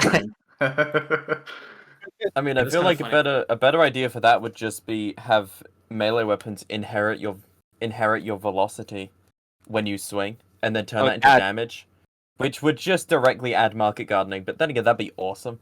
So That would be pretty cool. Mm-hmm. I got an email about this the other day. I think because they watched one of the previous episodes where we were talking about Melee needing to be more like Unturned 2, where it was physics based. And so, but that is definitely on my roadmap. I think both. I've played a lot of Dark Souls and Elden Ring this past year, and actually Sekiro is probably my favorite game of all time at this point. And so I really want to bring like that kind of enemy combat and that kind of melee combat to Unturned. It's just a matter of time. With like parrying and like dodging and stuff, or not so God. advanced? Don't do that. Most importantly, being the fact that the thing that differentiates melee weapons being their shape and their animations. So a pitchfork has like a forward jab that has a different hitbox than like a katana swing, and also making it so that enemies can grab attack you or Oh, really? do all kinds of crazy attacks. That'll make combat so much more interesting. That would just be weird because could you like eventually do something where if like someone has a gun like close enough to your head, you could just like do like a COD animation sort of thing where you just like move What, it just away and grab it? executions? Yeah, executions basically. Yeah, Yeah. let's add Doom glory kills. I think that'd be awesome. You can chainsaw someone to get ammo. I don't know about that. That is that's not on my plans, but No. but definitely melee improvements. All right, it's awesome. Oh yeah, wait. Yeah. So the first ever tweet of mine you responded to on Twitter was one where I made like a video where I acquired your very unique hoodie because Elver added like a similar cosmetic to it, and then I made like some sort of like let's see if I can find the video. There we go. Oh, is it like someone running into Yeah. someone's house and stealing the Yeah. hoodie? Oh, and you Yeah, said I it think- stole my game development yeah. ability. Yeah. Nelson's house. I don't know where you live, by the way. I just literally just found like searched up house. So I'm so paranoid that someone's gonna find my home address. I mean, I think I have a good status in the community that nobody would do anything bad, no. but it seems like it's just a matter of time. Like you're like one of You the anticipating it? Oh no. you're like one of the you're one of the like nicest, coolest developers. Like I'm pretty sure if people were to like find your house, they'd probably just like do things like send you pizzas or like fan Thank you. art or something. Prepaid pizzas.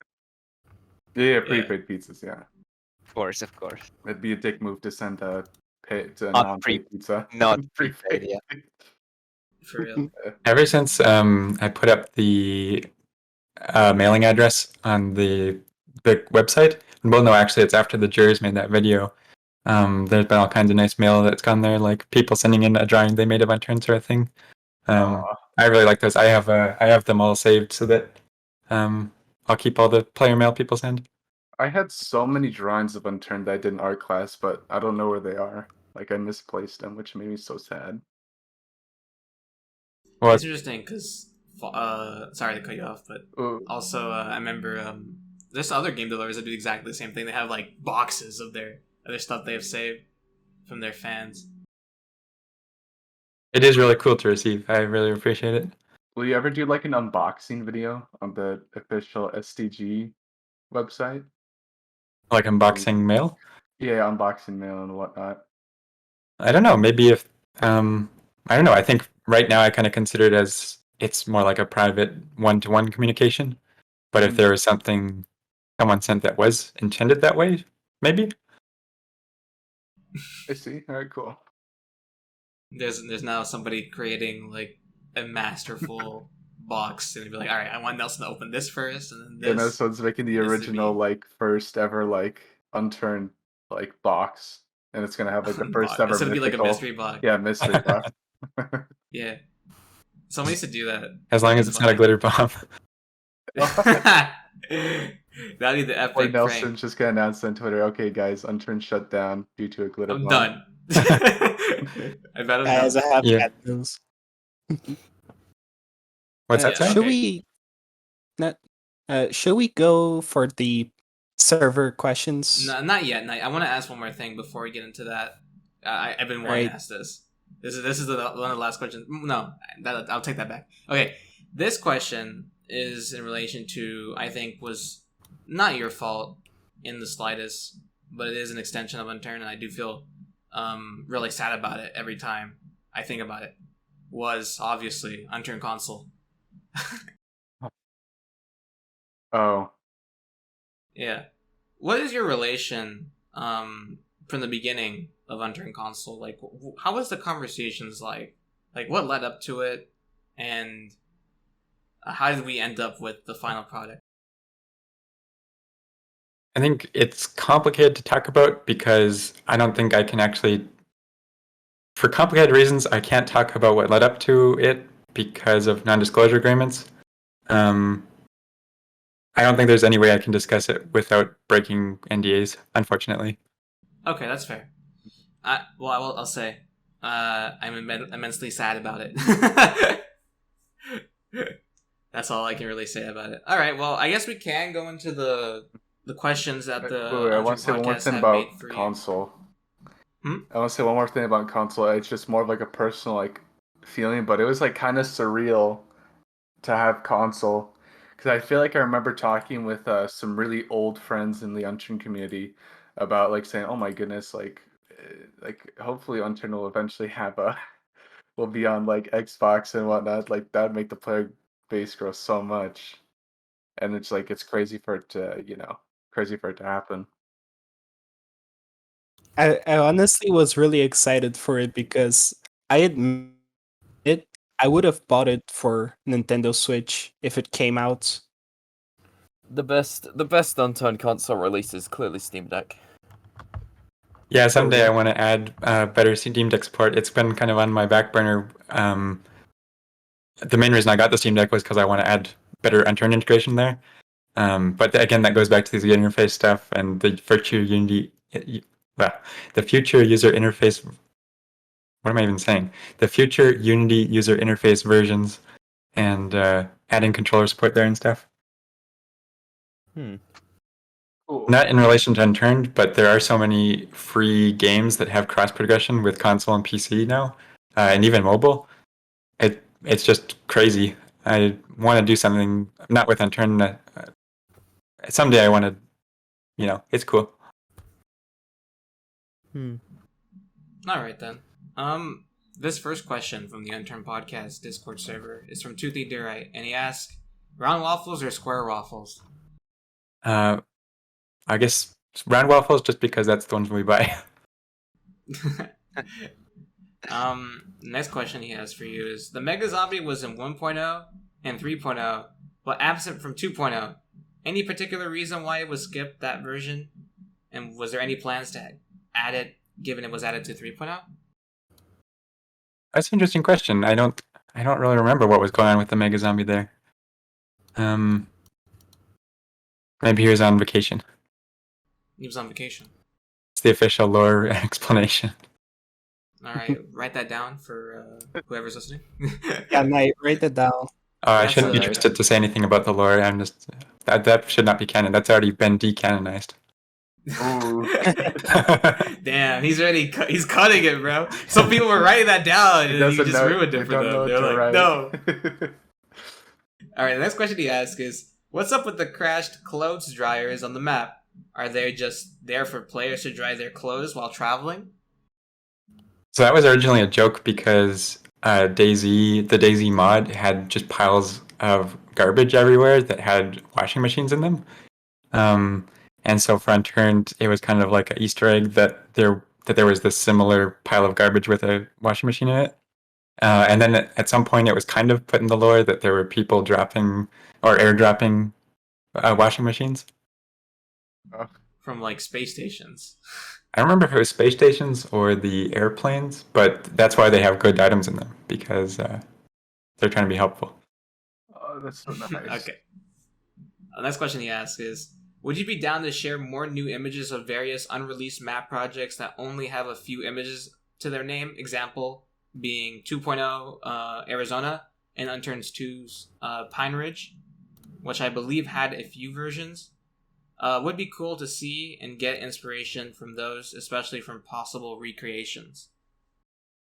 I don't know if there is any more stuff from Arizona. I think Arizona was kind of or was it Arizona or Colorado? Whichever one of them it was. No, those are different. I don't know. Maybe more pictures of Unturned 2 and the Pine Ridge map. I'm not sure what would still be around from back then that wasn't already posted. All right then. Interesting. The one thing I should point out is this is probably one of the longest podcast episodes yet. Oh, I got to leave you wanting more so that you'll have me on for like episode 101. No, you can't leave us now. I'm not doing this for another 100 episodes. What are you talking about? Okay, This here I'll is- read. this is only season one. Oh wait, okay, here I'll read the next question. For Go ahead. Nelson, what's in the pipeline for the weapons reworks or whatever? When will shotgun shells get loaded shell by shell? And what are you thinking will tighten the gunplay in Unturned? So there have been some gradual gunplay improvements, like the springs, the recoil changes, crosshair changes. It's just been these gradual improvements to gunplay, Mhm. aimed on sights as well in the recent update. As for the item-related stuff, it's kind of, as part of adding GRD support for all the item code, the goal is that it will be cleaned up enough that it'll be easier to add things like stacking, and stacking leads into shell-by-shell reloading. Mhm. So a lot of things relate back to rewriting some of the inventory code. All right, sweet. Can I read Knight's question? Go ahead. Yeah. Yeah. So, Knight Rider asks, for Nelson Sexton, are the zombies or not? Sorry, I think it might have cut out partway through there. What did you say? Oops. Wait, hold on. I just closed the server. He's dying. Are the zombies undead or not? I guess the distinction between being not dead versus having some sort of infection and being alive. Yeah.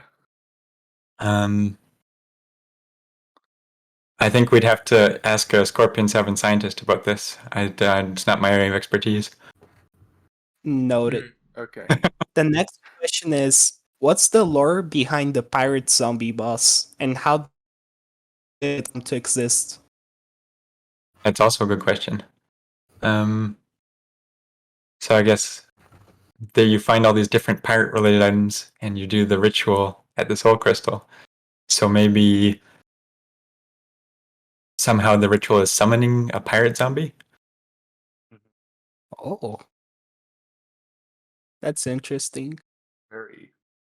The next question is the same question. What's the lore behind the Kaiser zombie boss, and how did it come to exist?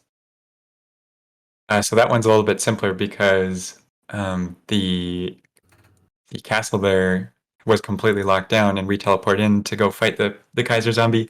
So maybe the Kaiser zombie was a regular zombie that was in isolation for a long time and developed these mutations. I see. Sweet. And the final question is there any lore behind the locations like the bunker on Holman Island, the castle on Alton's Isle, and the two tombstones on Holman Isle and Heritage Valley?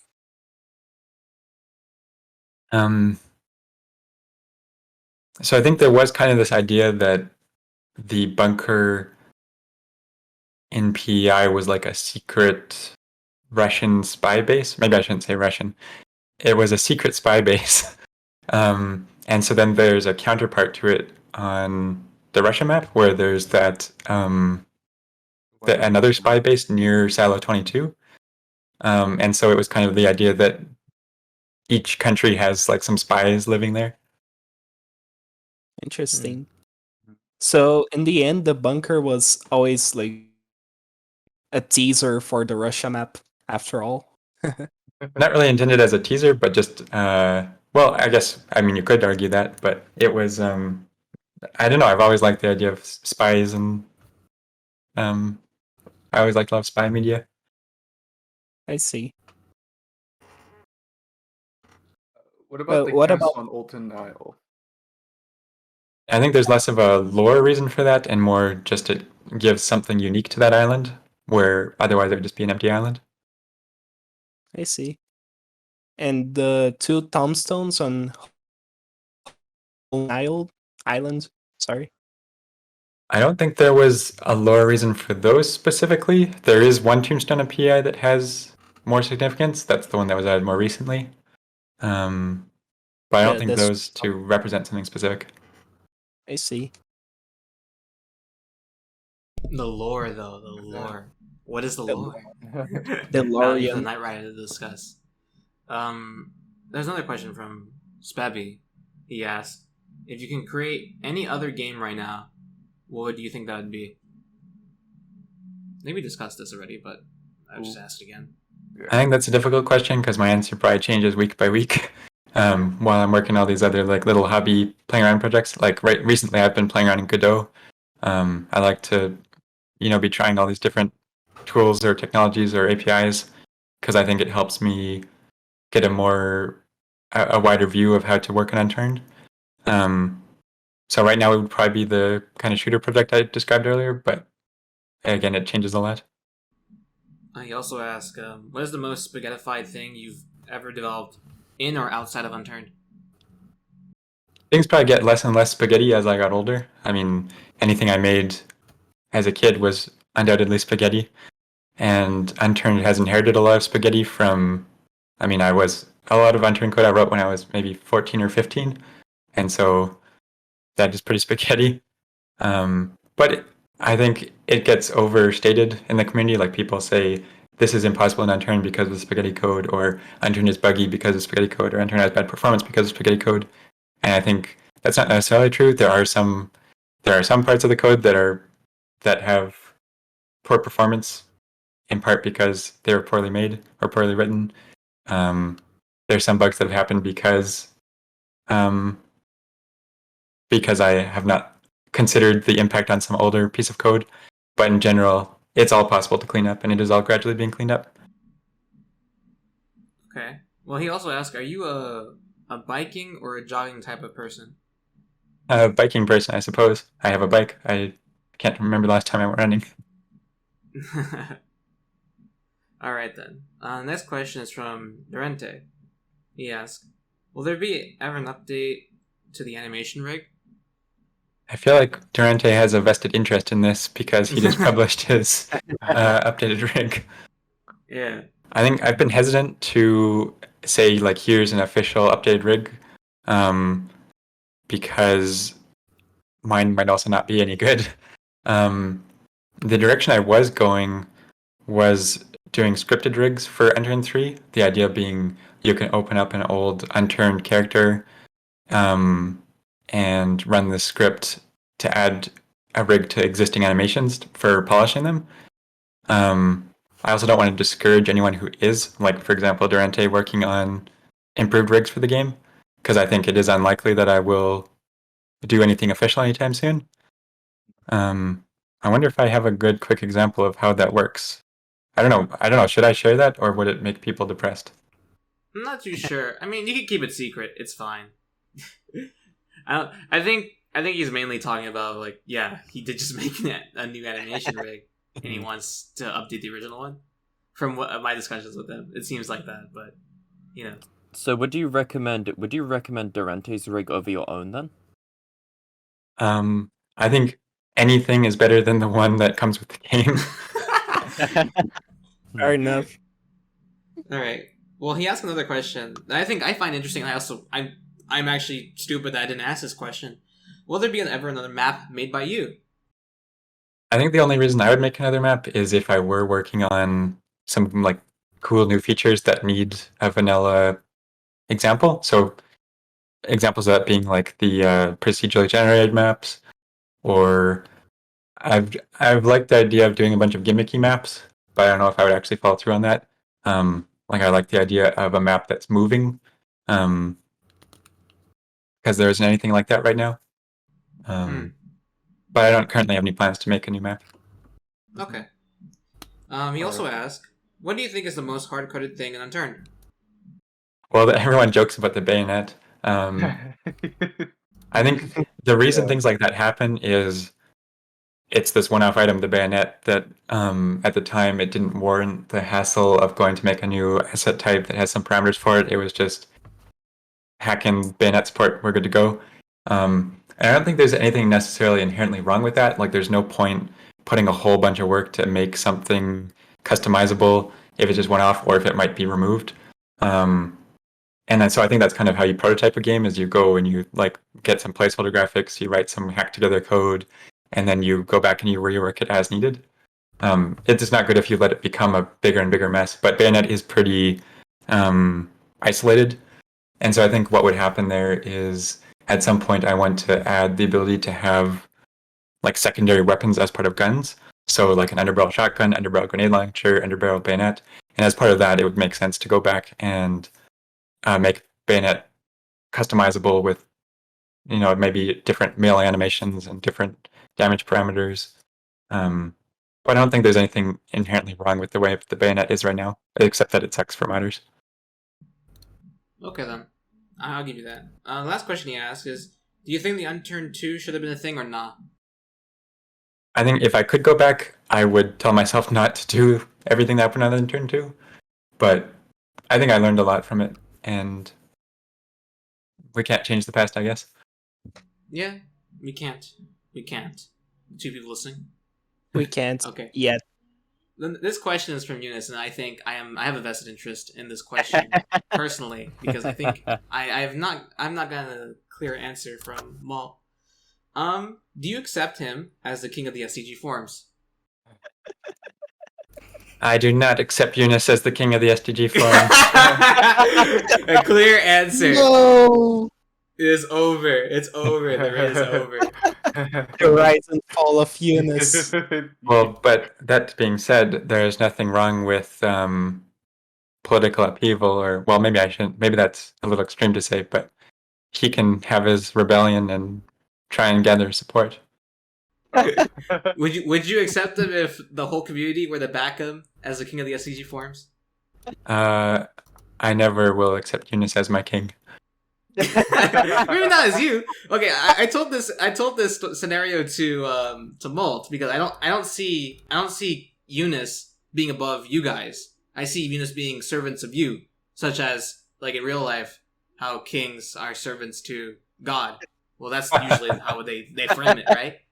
So in this sense, you would be God, Nelson. Molt would be like, I guess, Jesus, and I guess Eunice would be below you. Below you two.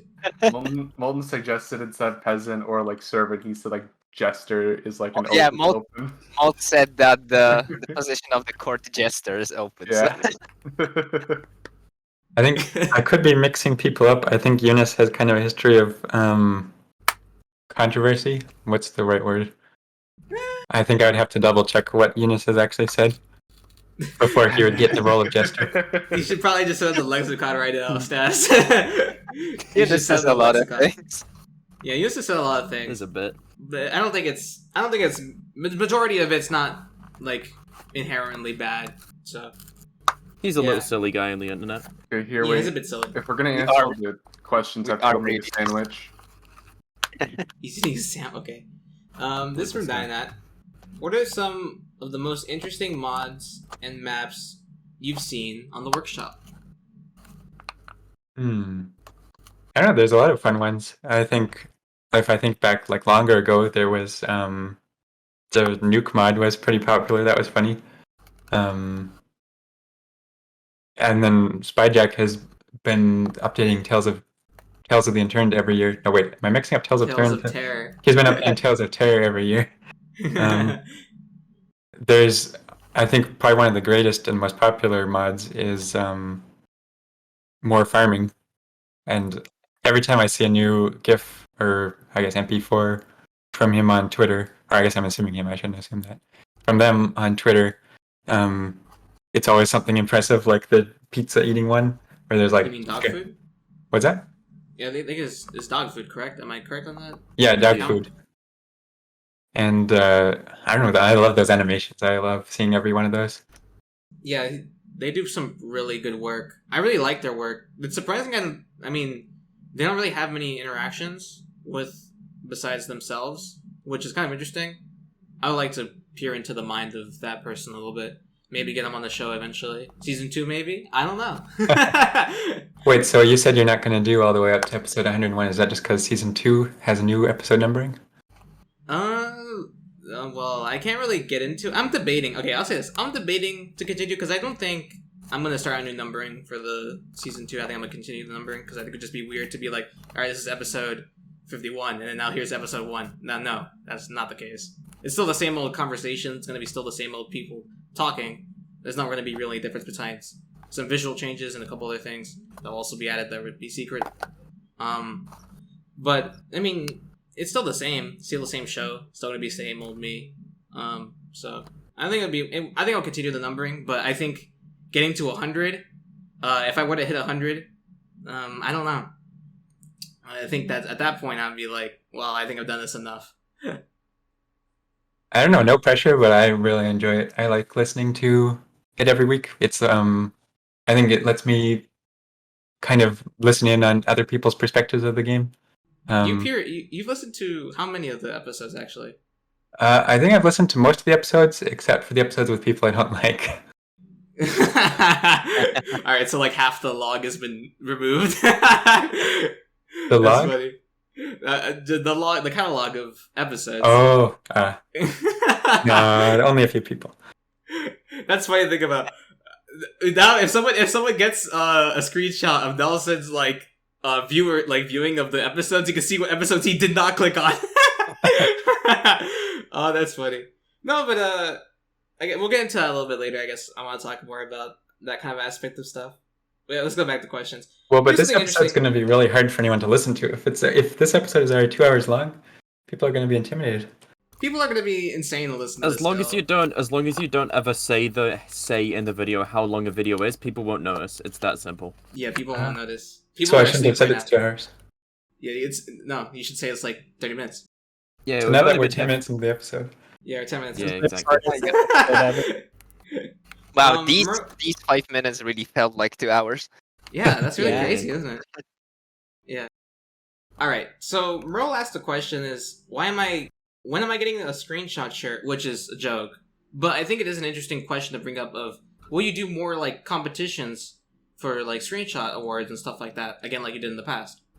I do really want to do that. I think with the original screenshot competition, that was before the super sampling features. I think the main thing I want to do before another screenshot contest is replace the trees. Because I want to remove speed trees, but I don't want to remove speed trees without also updating the original trees. So it's kind of just, when will I get the time to go make a bunch of new tree models? Rest in peace, speed trees in the future. Yeah. Not dead yet, but you will be dead soon. Their death has been planned for years. Yeah, and luckily the Toothy, I know you're listening to this right now. It will still persist to this point. It has nothing to do with speed trees, okay? The trees, it has nothing to do with speed trees. And The trees will have more than 12 vertices. Yeah. Any tree that has more than 12 vertices, that map is deleted from the game. Yeah, it's really sad to think about that. That's the case. Like, it just magically does that sometimes, you know? Well, what I want to do when I redo the trees is add new shaders for the wind and have a vanilla tool available for Blender for doing pivot baking for trees. So you can just make a tree model, and then without making a skeletal mesh or whatever, it will be able to animate like the branches swaying. So it'll be kind of a step between speed trees and the original trees. So there will be more vertices to the trees. Oh yeah, the new trees will be more detailed than the detailed than the original trees and less detailed than the speed trees. Okay. This question. In comes from other Azzy. words, the trees will have 12 vertices. No more, no less. Yeah. Okay, Perfect. this question comes from Azzy. He asks, will there be an update to pre-existing fishing mechanics? I don't know what needs to be done with fishing right now. I do want to make a better fishing minigame once you actually catch the fish. There also needs to be some way to specify, like right now, what items you get are determined by the fishing rod, but I want to do something where you can choose which items you get based on where you're fishing. So then there's the question of which takes priority. If you have a fishing rod and the water volume overrides what fish to get, how does it choose between those? So at some point it'll happen. It could be something that's in the item file, whether it prioritizes fishing rod or location. Yeah, And that'd be also- reasonable. And then also on the topic of a minigame for it. Okay, an idea for this. You know if you've ever played Stardew Valley, the fishing minigame in that That would work really well. That is actually what I was thinking of. I think that is one of the best fishing mini games I've seen. One I also like, Albion Online. Albion Online has like really cool economy system. But for fishing, they also have it so that you can tell where the fish are. So you actually have to aim with your fishing rod. So I think the combination of you have to aim to hit a certain area for fishing, and then when you catch the fish, you have to do the Stardew Valley style minigame. Also, trees and boulders also need a minigame. Like Rust has that cool minigame where you have to hit the shiny spot. Mm. So actually, one thing I hate is that because I've worked on Unturned so much, I feel like I can't really bring myself to play games like Rust or DayZ anymore. I don't know. I wonder if developers of these other games play other, I don't know, quote unquote competitors. You see them as competitors. I mean, I don't really see them as competitors in like an aggressive way. It's just these are the games that are in a similar genre that should be a good source of inspiration. That's But kind of interesting. they're not really the games I play. Like the games I play are very different from Unturned now because I want to not do Unturned when I'm not doing Unturned. So like the games I've been playing recently are Dwarf Fortress, now that's on Steam, Modern Warfare 2 multiplayer, Dota 2. I've played 560 hours of Dota 2 now. I was playing a little bit of Half-Life Alyx, Dome Keeper, Slay the Spire, Vampire Survivors, Outer Wilds. Those are the games I played on my Steam recently. So it's like you don't play survival as a category, like survival games. I don't anymore, and I feel like maybe that part of puts me out of touch. I don't know. It could be double. It could go two directions. It either puts me out of touch with Unturned, and so I'm not in. I don't have a good point of view for making a survival game. But on the other hand, it gives me a lot of exposure to other types of games and ideas that I can bring back to Unturned to help differentiate it or to add something that's not in other survival games. So I don't know. That's interesting to think about. I think I sent a message to you at some point about this, but I think another source like for inspiration could also be Fortnite because Oh my one thing God. I really like about it that personally I would like to see ported to Unturned would be the bow gameplay. Oh, I think I do remember you sent me something about that. I do want to update bows at some point. Yeah. Interesting. And now in the current season, they added bows back to the loot pool. So if anyone plays it now, they can get a bow, an arrow. Mhm. So that's cool. And I've been sometimes meaning they to try have- out the new season with the new Unreal 5 update. It looks pretty cool. Yeah. Yeah. I haven't played much Fortnite. Actually, the most I played Fortnite was to get the Indiana Jones skin. Awesome. Actually, one thing that was really cool was earlier this year. Well, I don't think there's any reason they'd be upset with me saying this, as I got to have a call with Tim Sweeney, like the guy who runs Epic and owns Epic. That was really cool. That was one of the coolest game dev interactions this year, I think. Oh, That's nice. awesome. Awesome. So wait, do we have any more questions from the audience? Or We is it- do. I'm just waiting for you guys to finish off. Oh, We've sorry. done, we're like a quarter way through. We're like halfway through. Like, this comes from Star LV. He says hello.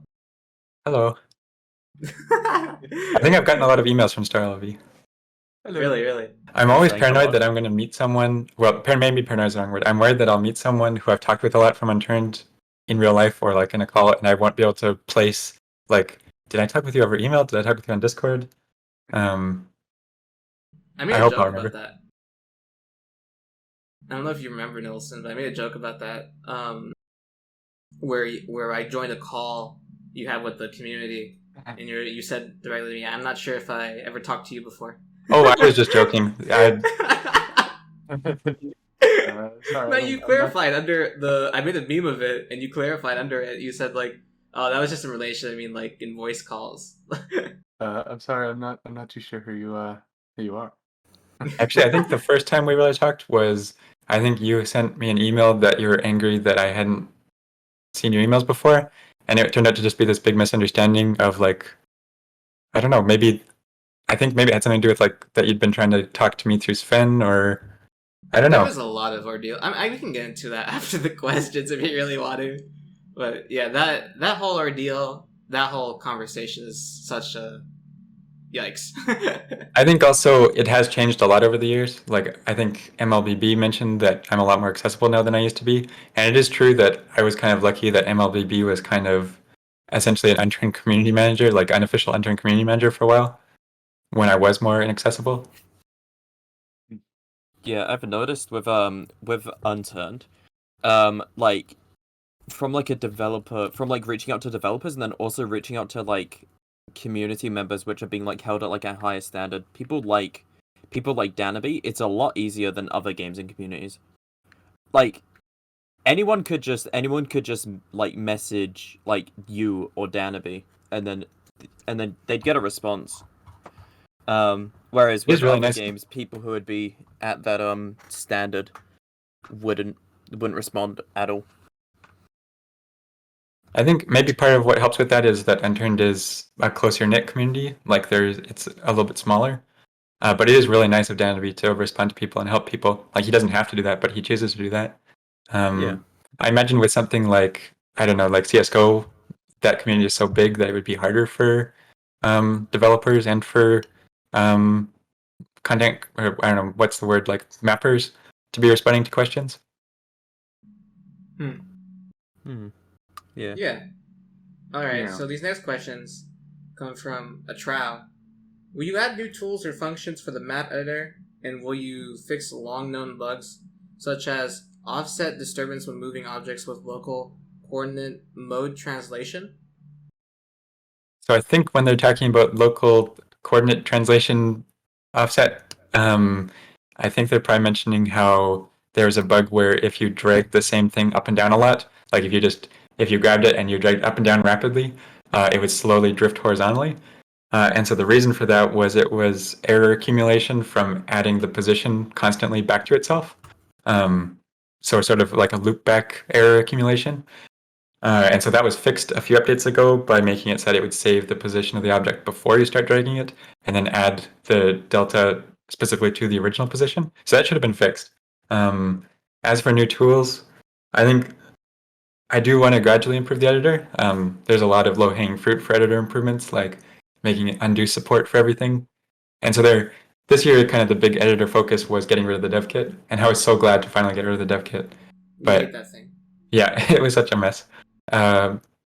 And I don't know where I'll go next with the editor. There's so many different things I want to improve for the game that it's hard to decide. This next question is, why do some updates don't go on the preview bench for testing? Why do only some of them go on the preview branch?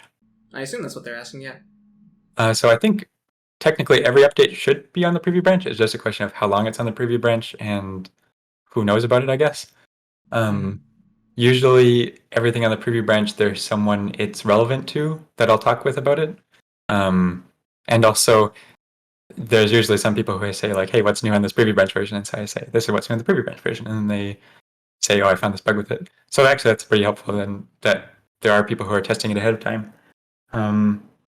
The way I have it set up is basically every commit to the Unturned source control, which is in Git, it builds it on the, I have a computer that's, this was a nice upgrade, as I got a computer specifically for building Unturned updates. And now it's down to like 13 minutes or something, where it'll detect a change and it'll have a signed build ready for upload to Steam in 13 minutes. And so then those, when there's a stable-ish version, I can tag it as this one is good for preview branch, and so it'll go up there automatically. And so there usually should be some heads up of every new change is on there. If there's a change like the day before the update comes out, then that's definitely not on the preview branch for as long as it should be.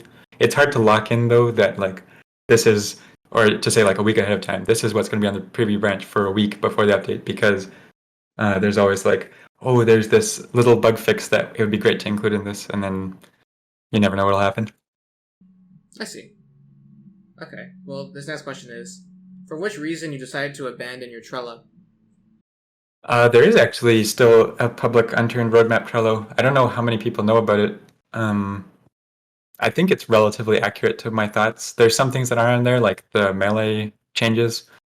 But but in general, everything on there is stuff that I do want to work on sooner than later. I see. There have been a few versions of the Trello, though. I think there was like one iteration where people could comment on it, and that was a nightmare, or like voting. There's also been some versions where it was too transparent, where I think it's nice to have some secret stuff. Whereas, like, if you knew about every detail of an upcoming map, it's not as interesting when the map comes out. So I think it's kind of finding a balance between having an idea of where I want to take the game and making sure that there's still exciting secret updates. Secret updates, just to annoy you all. He also asks us, how is Big J? Big J. I haven't talked to Big J in a few years. I haven't been missing him. I want to try talking to him again sometime. Does he know about his inclusion in Unturned? Oh yeah, he thought it was really funny. Because I think, like, I mean, it's just like a friend that was just added to like a game, and now it's like kind of like a big portion of Unturned's like identity, which is kind of funny to think about. Yeah, it just kind of got bigger and bigger because it was originally that one billboard, and then it was like, well, let's use this existing name for the fast food franchise, and then that fast food franchise is a little bit evil, and it just kept on getting bigger. Okay. This one comes from Little Cat King. For Nelson, Tim's or McDonald's? Definitely McDonald's. It bugs me that Tim Hortons uses Canadian stuff as part of their marketing. Really? Yeah, or like Canadian Tire too. I feel like I mean, people don't agree with me on this, but I feel like I don't know. It's weird to tie your company to the country, which maybe I'm hypocritical that Unturned has a lot of pro Canada stuff, but in that case, I'm not marketing Unturned as Canadian. It's just kind of. So you hate the Canadian identity that Tim Hortons has? No, I'm not. I don't hate Canadian identity. I like Canadian identity. I think brands shouldn't try to exploit Canadian identity, though. Okay, that's understandable. This next question comes from Eunice. Do you guys have Timberlands? Timberlands? I've never heard of it. Okay.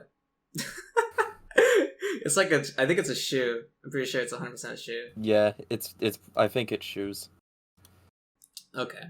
Well, this one comes from Neon. He asks, who is SDG Jasper? Jasper is my cat. I didn't know he had an account, though. Well, if he does have an account, it's not an official account. Do you think that there is like is he a part of the SDG company? Yeah, Jasper. Well, Jasper always says, I'm the one who adds the bugs, he adds the features. So he's the one that writes the code. Yeah, probably. Well, that's what he thinks. That's what he thinks. Yeah. That's what he thinks. Oh, that's interesting. That's interesting. I'm looking for more because I think some of these questions we have asked, and we can go back to a couple of them. Some of them are just really long. This one comes from J-Dance. Is there any consideration for allowing module installation from the workshop? It'd be interesting to have modules that change things within the editor and single player, with multiplayer disabled. A prime example of this would be like City Skylines, he says. Originally, I really did want to do something like that. That was part of why I put a lot of work into modules. Well, part was to make it so it was easier to do things like Rocket plugins without needing to patch the game code. The problem is just for player safety, is that if you can download arbitrary C# code and execute it, it would be easy for people to make like keyloggers or malware. Yeah. So the only way it could happen is if it was running a sandbox, but that's tricky. And so I can't really imagine any situation where it becomes possible. But if it does become possible, I would like to do it. I think the most likely closest thing would be if Unity adds some kind of like other scripting layer. Like I think they've talked about having some kind of, or I think they bought a company that has a visual coding system, which probably still isn't sandboxed.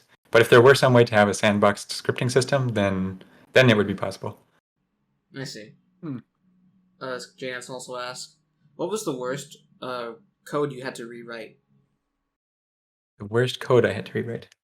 I have rewritten a lot of code over the last few years. What was the worst? I don't know. I'm not sure if there's anything that really sticks out as the worst. It's just there's always different difficulties, especially with backwards compatibility and plugins and stuff. Like with the network stuff, I rewrote the way all the RPCs work. But even now, there's still backwards compatible support for plugins that were compiled years ago that called RPCs by name. So there's all kinds of leftover stuff that is only there for backwards compatibility. So that's probably the worst. I see.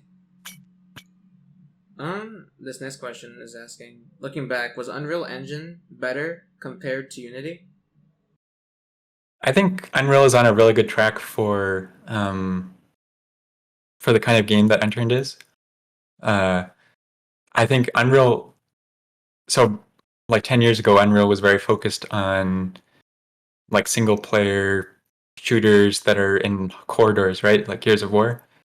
But then with Epic making Fortnite and Fortnite taking off, they've put so much work into open world multiplayer and just all these features that benefit the kind of game that Unturned is. And so I think Unreal isn't necessarily the right choice for every game, but for the kind of game I want Unturned to be, it was a really good choice. I don't know if Unreal is the right choice for every game though. Like Unity has a lot of things Unity does well. I disagree with a lot of stuff Unity's doing. Even like even people who used to work at Unity, you see them posting like frustrated posts about what Unity's currently doing. But my hope is that Unity will all their current tech work will pay off and Unturned will, I don't know, it's kind of scary that like if Unity makes bad decisions, then Unturned is screwed. Like Unity source code isn't available. If Unity goes downhill, there's nothing I can do about it. But if Unity does manage to do a good job and keep putting out good updates, then Unturned will do well. Yeah, because I mean, you can't mess up the duopoly. Like it's just them and Unreal, really. Well, there's also Godot, which just seems pretty cool. Like I think I mentioned I was playing around with Godot recently, and I think Godot has a lot of potential. It's been getting more and more traction. You may lose your position, Unity. I don't know. Your hold on the market was a lot. Like Yeah. so. I mean, there's a lot of other games which are kind of in that boat. Whereas if Unity goes down, it's kind of just over for them. Same with Tarkov. I was gonna say because Tarkov's built on Unity as well. Rust as well. I imagine the developers of Rust and Tarkov must be pretty scared of like Rust of. I mean, maybe I shouldn't comment on this, but like Rust did that whole thing of converting their entire game to Unity's HD render pipeline, and then they realized that it didn't work well enough, and they had to backport everything. Oh, shoot. Ridiculous. That hurts. And so I think in part seeing like that happening has been Unturned is just sticking with the built-in one until things seem more stable. So much of Unity stuff is like Unturned is on the legacy LTS. It's not on LTS, it's on legacy LTS because Unity's LTS support is not stable enough. So Unturned is also actually not even on the most recent LTS version because all of the LTS versions between the one we're currently using and the most recent one all have different bugs that I can't update. Like one, web requests for images are broken. And a bunch of them, instance mesh rendering is broken. Or maybe broken is an exaggeration. There's this error that gets spammed about unused shader variants or something. Sorry, that was a bit of a rant about Unity. That's okay. I think that's fair to Please say support about it. the game engine because it's like it is an important part of Unturned. Like everyone knows, that's very important for Unturned. So I think it was fair. Though also, I've been really lucky that Unturned gets the game engine for basically free, like because Unreal charges 5% for your revenue, but Unity I only have to pay a fee every year for one seat because it's just me. So it Unity makes no money from Unturned, and they would probably care more if they made more money from Unturned. That's an interesting bit of knowledge, I guess. Mm-hmm. This question is follow. I guess this is a cosmetic. I'm just gonna read it for you. What is your current stance on selling custom modded cosmetics on servers? Do you think it might affect the popularity of the actual game market and stockpile? Servers like Blackout are slowly appearing with the exceptions that players will spend most of their time on those servers. I think it's interesting to see. I think that's one thing that I think Roblox has a problem with is Roblox has the character customization at the global level where you buy things on their catalog and you can customize your character. But then a lot of games on Roblox, the most popular games on Roblox, don't actually use those. and it was like that even back when I was on Roblox.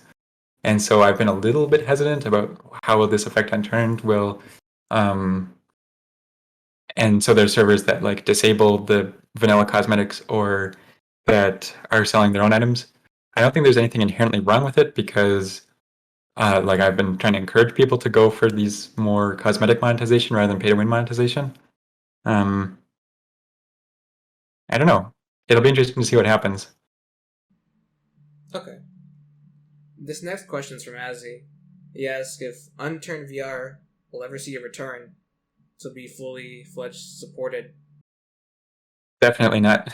There's some things that I can say I want to work on that eventually, but VR is not happening for Unturned. It's just too different from the rest of the game. Really? Does that come as a surprise? On that note, would you allow something like a mod for a different game to use to like reuse or slightly modify Unturned assets to try and make like what could be an Unturned VR experience, but then in a different game, something like hot dogs, horseshoes, and hand grenades, or something like Pavlov? Oh, I love seeing that kind of thing. I think as long as it's non-commercial, like if someone were to make a paid game in VR using Unturned assets, I have to do something about that. Mhm. But like my sister was showing me around VR chat, and she showed me this world that was the Russia military base in VR, and I loved seeing that kind of thing. I actually made a 1911 in H3 VR. The problem is it's a little bit broken, so I have to fix it in the meantime. But it's there. That's pretty cool. So it's like the Unturned cult gun? Yeah, the Colt. The Colt. I'm glad you call it that, and not 1911 like this weirdo. Oh, actually, I forget which one I'm supposed to call it. Some of the guns got renamed at some point for legal reasons, and I don't remember what is what. Yeah, Charlie's we know. Charlie's We know. in illegal waters right now, so Yeah, if I get sued, I mean, like, good luck. What are you being sued for? I don't know. I'm not using the getting sued. using the real name. I have no reason. I don't understand. I don't understand that either. Like, Oh, no. especially when the honey badger got renamed, because like, that's an animal. Like, Yeah. they don't own the name of the animal, do they?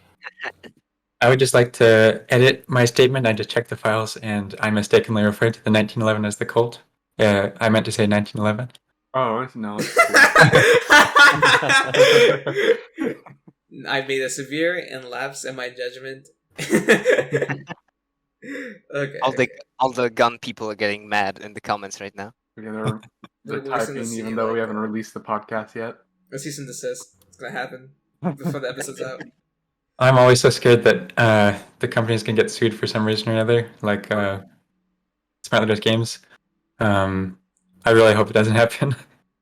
Like games like COD, they had and I believe they did this with Modern Warfare 2 and pretty much all their other games where they kind of hinted at the weapons being like the real life counterparts. Like for an example, I think I think they'll sometimes do something like, oh yeah, like there's the AUG or whatever, like the bullpup assault rifle, and they're like name it like the Steyr 556 or something to kind of hint that it's an AUG, but without actually using like the full legal name and then get in trouble with the actual gun manufacturer. But then Actually, Steyr is the manufacturer. on the It's an example. on the topic of like gun names, what made you decide to come up with completely unique gun names for all of them instead of just naming them after the guns that they were inspired by? That's a good question. I think that in some of the older versions, they were named after the real ones. Like I think if you download the Antique, or it's labeled Antique in the Steam betas, it has the real gun names. And then I think I went the custom names route for legal reasons, but I think it worked out pretty well. Like I think it gives them more character. Yeah, because most people are gonna remember Maple Strike over M4 something. Yeah, like Maple Strike is a really cool name. Mm-hmm. How'd you come up with the name Maple Strike? Like, I don't know. I think because it was the Canadian assault rifle, and so and that strikes. Yep. It shoots maple. Canonical. Strikes with maple. Strikes with maple. Alright, this question comes from Just a Clown. when will you drop the silver DLC? Silver DLC. I don't think there's ever going to be another DLC. It's just gold upgrade. I don't want. If there are more cool paid premium features, it'll be added to the gold upgrade. I see. Are you planning to do more features or not? I don't know. I think like there's a lot of requests for more hair or more face styles, and that's really tricky because I don't want anyone to feel like there's like I've been hesitant to add hair cosmetics because I don't want anyone to feel like they should have been part of the gold upgrade. But the gold upgrade is so old at this point. Or new face styles. Like, should new face styles be part of the gold upgrade? Should it be possible to get new faces as inventory items? I don't know. I see. Yeah. Like on the topic of that, will there ever be a plan to add some more like emotes, like for the character, like animation? I have thought about it. I did consider like, should emotes be something that are a Steam item? Like, should you be able to buy a different emote, sort of like TF2 or Fortnite? But I think all the current ones have like a gameplay purpose, and so I would never make those something you have to buy. I think that probably is the sort of thing that would happen after animation improvements. If there's better support for animations, then there could be custom emotes. I think if I do expand the emote system, it would be moddable, so people can upload emotes to the workshop, and then like you could go on a server and have access to a whole bunch of other emotes. So wait, does that mean like does that mean if in the future could people just make it their own emote like an animation, put it up and then like sell it, or would it have to be like maybe more of like a free mod. sort of thing, like a mod? Yeah. I think ideally it would be you can get them for free from the workshop, or there's certain curated ones that you can buy. And so then the ones you buy are usable on any server, but the ones that are free, it depends what workshop mods the server has. Mm-hmm. That'd be awesome. Can't wait for the created gritty emotes. Uh, Okay. Never know. This question comes from a chat. What happened with such visual effects elements as red shine of zombies' eyes on full moon in motion blur graphic settings? I think Why are they zombies' not- eyes still glow. I believe so. Yeah, they should. I think more of like a bloom, maybe. I think that's what I they're think talking that's what I He mean. attached an image with it. They should still glow. I think the way it used to work was the It's like zombie this. eyes had like that one. Well, that one looked terrible. That's why it was removed. It was replaced I was with gonna just the say eye as well. themselves glowing. Yeah, okay. I think that's fair. Mhm. That's not so sus. I think it was kind of at the time the best way to do a glow was with I think it was called like a flare in Unity. I forget. No, a halo. That's what it was called. And so then when the game's bloom became more standardized, then it was all switched over to doing glow through bloom. But motion blur, I think motion blur doesn't add anything, so motion blur was removed. Yeah, it just hurts my eyes. It makes me Yeah. sick. Same with the color green and me pressing the N button and then the green just goes off and my eyes burn. That was also very fun. One thing that's going to be changed is chromatic aberration is going to be made, instead of a graphic setting, it's going to be like a suppression effect. So, I mean, I'm not actually actively working on this, but I want to make it so that if people shoot near you, then chromatic aberration will happen, and maybe your accuracy decreases or something. And that will give LMGs more of a role, is that you can actually suppress people. And then like Buff the maybe back like or rev. maybe Yeah. like a lower health sort of thing. Like so like the more you're bleeding, there's like shakiness, discoloration, and bleeding. then the Which chromatic could, aberration. which could be decreased with the skills, for example. Yeah, the skill or maybe medicine too. To like reduce pain effects. Skills really need to be reworked at some point. Mm-hmm. Yeah. Yeah. Here, Okay. here, can I read the next question? No. Which is what? No, I want to read this one. This is the one I've been wanting to read. Which one? What do you mean? This comes from Liam Does Games. He just wants to say, I want to thank you both for your work, and he gives you a heart. Thank you very much. Heart back to you, Liam. Aw. You can go ahead now, try and go to the next one. Okay, so for Taiwei, for Molten Nelson, how do you see the vanilla map edits on the workshop, such as Washington Improved, or the Trilogy map? Do you think they're good initiatives for the community? Oh yeah, I think it's the perfect kind of thing that wouldn't make sense as an official project, but that are really cool to see how other people change things or improve upon things or reimagine the map, especially the ones that join all the maps together. And then the last question from Taiwei is, since the Unturned trailer is 5 years old, do you plan on making a new one, possibly with new music or remix, to show how the game evolved? That is a good point. I think the current trailer is still fairly accurate. Like, the game doesn't look super different from that, and the kind of things you do are pretty similar. I think at some point, once the trees are updated, then it'll be a very obvious graphical difference that needs to be corrected. So once there's like some sort of major change, like lighting or like a tree, like trees or terrain or something, you might recreate in our trailer. Yeah, or water as well. That's another one that needs an update visually. What else? It'd be, especially if there's some big gameplay changes, like there's all these long-term gameplay changes I want to make, then it would be cool to showcase them in a trailer, like updated electricity trailer or like fluid piping trailer. I don't know. Okay, this question comes from Grog. He asks, fungus. Honestly, Is that a question? So true. Yeah, that's the question. Is it?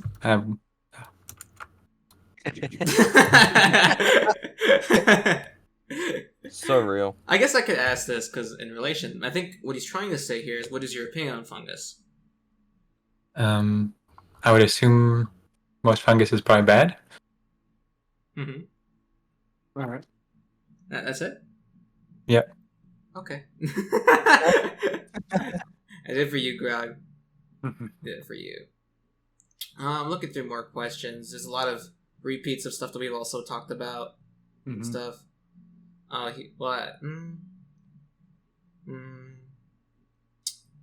Here's that one. This is from Pelks. Why do players, zombies, NPCs, and animals slowly float above the ground, and will you ever lower it? That goes back to animation stuff again. I think Unturned 2 did a lot of work on improving the grounding of the characters. So there was, not only was there IK for the feet, but there was like turn in place animations and stuff. And so when that eventually comes to Unturned, then that'll all get better. Like, it'll be so cool when you see the animal walking and its feet match the terrain and you actually hear footsteps and stuff. It's very scary. This is like a question I probably should have asked because I've always had this question in mind. Bandit NPCs, will there ever be? Are you planning on? Do you have any things in the works that could eventually lead to the addition of them? Like how they were in 4.0. The main thing that needs to happen first is some way to do global pathfinding. So right now there's only nav mesh in specific areas of the map, which is why the zombies stop following you when you go past that boundary. Yep.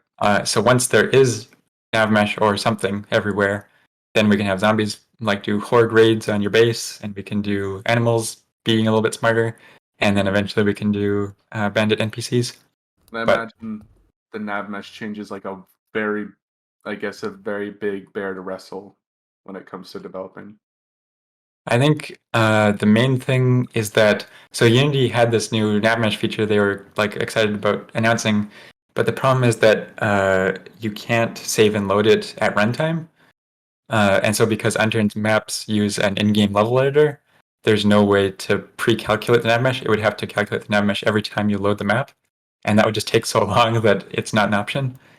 So currently I'm just kind of waiting. Will Unity decide to add some support for that, or will I go make my own nav mesh thing? Will I use someone else's nav mesh library?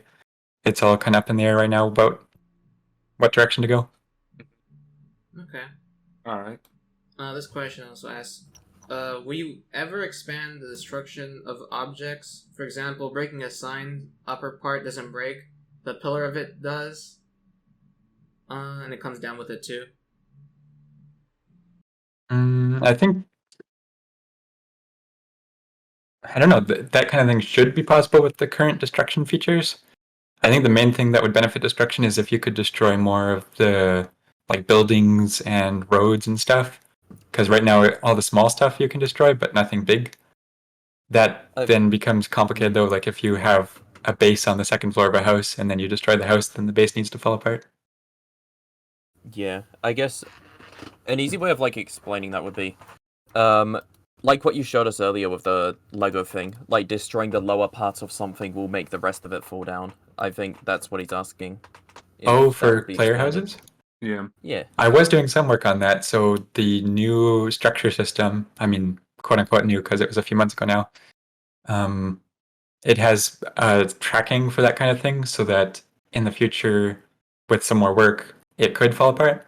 The main thing that's missing still is I need to rewrite a bunch of the barricade stuff, because right now there's no tracking of like which floor is this barricade placed on, or which doorway is this door placed in.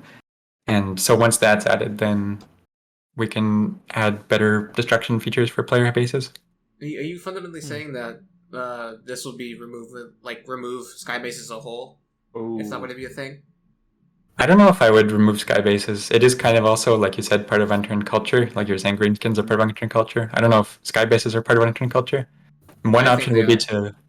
it could be like there's a type of foundation that has like a propeller on the bottom, and so as long as it's powered, it floats. And so then you could build a sky base using these propeller foundations. Mhm. Just like scrap mechanic. That'd be really Just cool, scrap actually. mechanic. That'd be interesting. This one's from a trial. Will there be any cosmetic changes to the maps? Like in terms of visual quality? Like, just Adding more detail. details, he says. I think the main things are, like I kind of mentioned, I've been wanting to change the tree appearance. Water is definitely on the want to upgrade list, because water in Unturned is so old. It's the default Unity 4 water, and somehow it has lasted all the way into 2022. Not even Unity 5, Unity 4 water. So the water needs an upgrade. What else could really do with an upgrade? I don't know. guess Those are the two just- main things that come to mind. I guess for like detail, I guess just like texturing, I guess. Like I don't know. Could do something with making buildings not just a flat color, I guess. But I don't really know how, especially keeping it like as true as possible to Unturned style. I don't really know how you could really add more cosmetic changes to maps. I think I have kind of thought about the texture detail stuff. Like Unturned 2 played around a bit with that, and A6 Polaris has a bunch of textured buildings, and so does Buak, a lot of textured buildings. Whereas Unturned has always kind of the main textured part of the environment has been the ground. One cool thing about the way Unturned's textures are right now is each building's texture is like 2x4 pixels. And this makes it really easy to atlas all of the materials on the map if needed.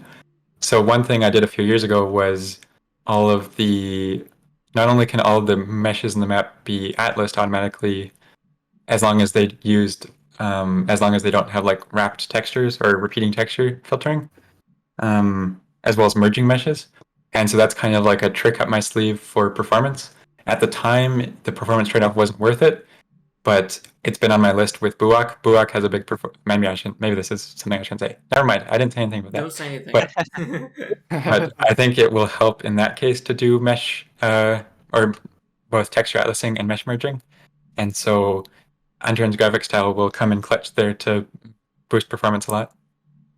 Yeah.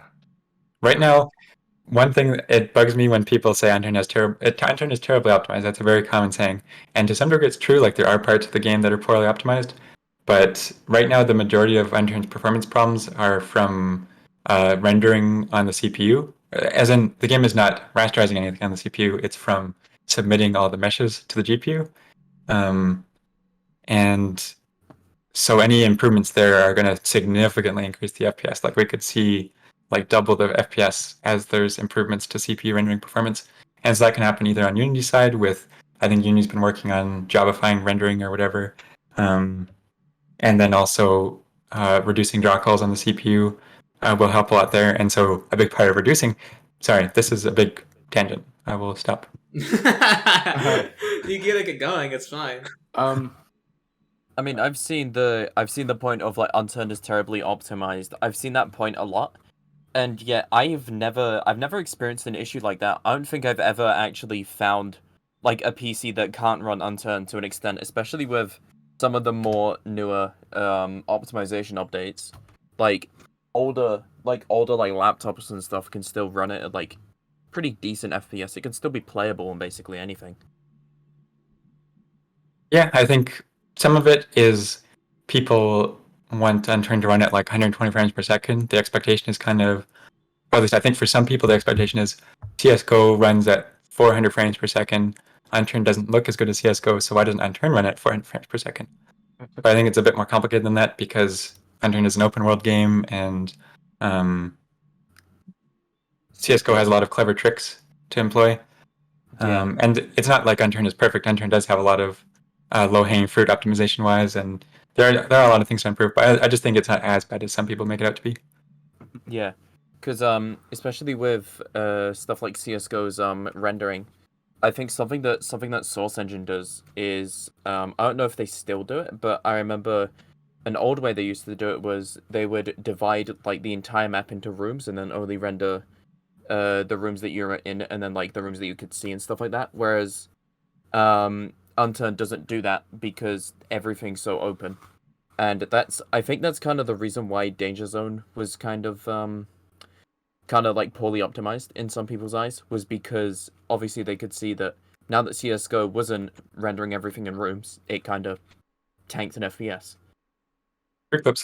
Three Clicks Philip has a really cool video on that where he shows the like underlying occlusion structure for the Danger Zone maps. Yeah. But yeah, you're right about the rooms. One thing that Unreal does that Unity doesn't do is they can have certain objects where it renders it to the depth buffer and then it does a test on the CPU to see is this object behind anything on the depth buffer, and it can reject objects based on that. And the downside there is that there's a 1 frame delay. So if you play a game using Unreal and you walk into a room or something and you see like something is missing and then it appears 1 frame later, it's because of that optimization. But the benefit is that if you have like a hill or something blocking an entire town, you don't have to render the town. Whereas in Unturned, you currently have to render the entire town if there's a hill blocking it. Yeah. This is the last question I'll be asking from the questions channel. Well, hold on. This is from Trident Games. He asks, for Nelson, when is there an Unturned community going to have a movie night? A movie night? Movie night. Well, I guess you could host an Unturned movie night if you want. Would you attend? The official Unturned movie night. The official Unturned movie night. I don't know.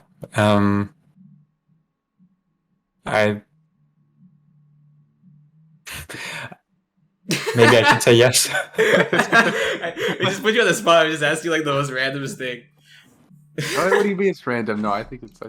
I think it would be interesting to see more like just fun community like things to bring us all together. Like maybe like once. Mm-hmm. Which would be kind of interesting. Like there's this So there's this one question from our trial that I'll like quickly just state. He says, for Nelson/Mo, will there be another short movie contest?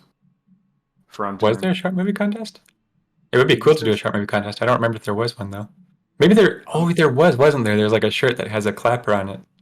Or maybe I think didn't Cerati do something for it? I felt like he said he was doing something for that, like a short movie. If there wasn't, there should be. There would be. It would be good to do more contests. Yeah, for sure. Do another contest. You heard it here, folks. There'll be another contest, so get ready for He's gonna give you 3 words that you're gonna have to put in the movie so you know it's not reused content. Well, Mob's done a few contests. He did like a contest at Halloween, and he's doing a contest at Christmas for like if you post on the forum, you get some cosmetics or something. Cool. I think in terms of movie night type thing, I think one problem right now is that most of my interaction with the community is through emails. Like, it takes a lot of time to go through and reply to all the emails I replied to, and I think the amount of like benefit from that compared to the amount of time isn't as good as if I did something like posting on Reddit or posting, somewhere that other people can see it. Like right now, if I reply to an email, only one person gets the reply. Whereas if I post on Discord or Reddit, then that interaction is with a lot more people. So maybe the way things should go is go towards like community events, like you're saying, and it would benefit more people. I don't know. You could do like an AMA where you like just ask general questions that people like consistently ask, or maybe just ask people somewhere else. I mean, like, hey, this is the time where it's gonna be like super public, a bunch of questions are gonna be asked, whatever. I guess this is kind of like this, but like, I don't think this counts because it's not like general like discussions of like certain things that would be like miscellaneous. If that makes any sense. Yeah, I think there have been a couple AMAs in the past, but it's been a really long time. Yeah, that'd be interesting. I guess before we finish this episode, because we're going for a very long time. This is like almost 3 times as long as we're usually going. The last couple questions was mainly just like, I guess. Okay, first question. I guess. Since you started watching the podcast, you started watching it at the beginning of the year. You were immediately there, and you were like, yeah, I'm here for this, and you were like in the early on. Did you think that that it would continue this far? I don't think I had any specific expectations. I think I liked that you were doing it, and I hope that it would continue, and I do hope that it continues from here. But I don't think I had any like expectations per se. You see value in this show. I've seen that like you've made certain changes. We've discussed certain topics during the show, and then like, oh, this something changes or something else, or like even videos that other people do. They like ask for changes that are like somewhat small, and you also do that as well. So you could say you can see value in like conversations about Unturned as a whole, correct?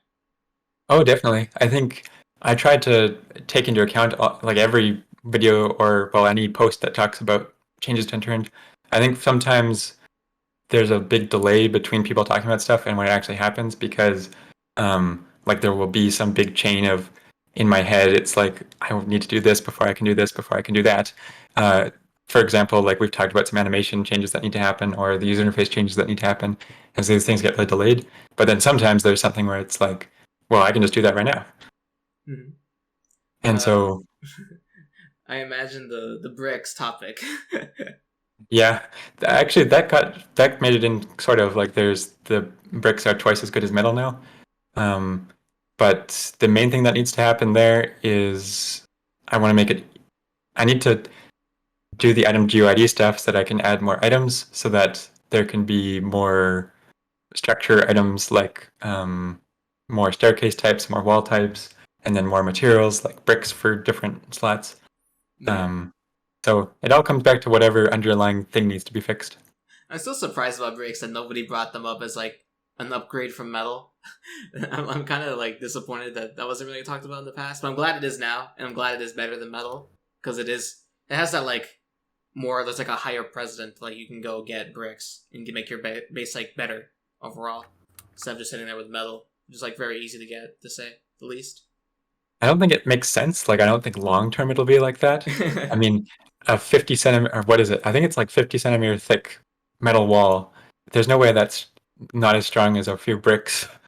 But for the meantime, it makes sense because bricks are rare. Mm-hmm. Oh yeah, and the concept of Unturned, I think it makes sense. But yeah, of course, in real life, it doesn't make sense. Well, and again, does it make sense to turn like 3 metal knives into a wall? Yeah, to a scrap. I mean, like technically, because we have scrap metal and we're turning that into metal sheets. I mean, you could say that like the metal walls are just made of scrap. I mean, with our bare hands. Yeah, with our bare hands. That's another thing, Which kind of we're makes straight sense. We're straight up just ripping apart stuff like, full guns, like anything from like small hammers to like entire miniguns, and then we're molding those with our hands into like walls, doors, like.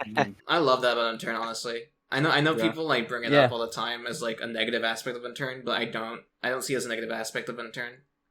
I think I've said this on the show before, but I feel like Unturned has a specific style, and that's also something like very heavily inherent with Unturned, is like you don't need to have a position on a server where you have to recluse back to or go back to like other survival games, and you have to be like kind of like anchored to a location. Like you don't see that in Unturned really, and I kind of like that freedom that it gives you for that. Unturned is kind of silly. That's the summary of Unturned. Unturned's a bit silly, huh? A little bit silly, yeah. A little bit silly. Just a bit quirky. Here's a question. Since we're at the end of the podcast, this is the more juicy content you're going to be hearing on the show. If you made it this far, or maybe even skipped ahead, I don't blame you. We're about 15 minutes in now. Yeah, we're 15 minutes in now. So the more obscure things. Is there more anomalies? I think Buak is going to elaborate on that. Oh yeah. Okay, So, well, there's a coming follow-up up. question to this. It's because I wanted to see if you would go into that kind of category. Do you think that the workshop maps are completely canon to the lore? It's tricky. I think I said something to Knight Rider like that. I understand that for a lot of people they are canon. In my own head, I don't really think of them as canon, but it's understandable that if I didn't want people to think they were canon, I should have stated that. Okay, so it's not like, okay, so I still have the Puritan mindset when it comes to the workshop maps being uncanon and being their own kind of realm, and Knight thinks I think it's also otherwise. tricky because each of the workshop maps goes a lot of different directions. Like Elver is very different from anything. Like Elver is very weird. Mm-hmm. Yeah, But I kind of like that they're all together. It's a very weird multiverse kind of thing. yeah, very odd multiverse. I generally wasn't gonna ask about people specifically during the show, but there's one person I think that needs to be talked about. That I wonder what his problem is. I wonder where he is now. That you've had discussions with, and basically he was your right hand man for the early days of Unturned. That person being Don Sven. He was the creator of Rocket Mod, and you heavily integrated his work into Unturned when he first came out with the project. Of all the people you're going to ask about, I was not expecting you to ask about Sven. There's only one person I really care about right now, and that's him. I mean, I've had my own problems with Sven, and a lot of the community, the early community, has a lot of problems with Sven. And I mean, to be honest with you, I mean, Sven was one of the most important people for Unturned. He was super influential. He's still influential today. There's a bunch of things that he's done that people don't really know that he's done that are still like prevalent today. Which is kind of insane to think about, that a person like that exists for Unturned currently. Well, not currently, because he's no longer here. But I wanted to ask him was how was your relationship with Sven? Let me think. So I don't know if I would describe Sven as my right-hand man, but I think I did talk a lot with Sven. I think he was very blunt, which I think didn't rub off well with a lot of people. I think, at least I like to think that I get along with everyone fairly well, whereas Sven would not really sugarcoat anything, and so I think that's why a lot of people didn't like Sven. Or maybe I shouldn't say people didn't like Sven. I think there's a lot of people who got in arguments with Sven, is maybe one way to put it. As far as like adding things to the game, I think what did happen with that? So there was kind of Unturned released, and then it turned out there was this mod that was patching the game code to inject stuff. And it was pretty cool because it allowed people to make all these plugins that had features and expand on things that I couldn't, or that I wasn't going to work on soon. And so it was a big quality of life benefit, especially for server hosts, to have features that didn't exist in the vanilla game, like permissions. And so I think to some degree Unturned has kind of coasted along on not worrying about adding those things because there's mods that add those. And so I haven't focused on it very much. And so then in terms of actual integration into the game itself, I didn't want Rocket to have to be injecting code. So that's kind of what was a big thing with modules allowed that to exist without injecting code. And so then OpenMod is also built on modules. So both Rocket Mod and OpenMod, I don't think they have to inject code nowadays. Some things do break when an update changes something that they were injecting code into. I think I kind of went off track of what exactly you were asking, though. No, I think that's fair, because I'm interested in more so like the side of things that people don't really know. Like Sven is someone that the majority of people don't even know, like who they are. and it's a character that was very interesting and was very either benign or people understood where he was coming from, and had a lot of problems with a lot of the people that were major in the community.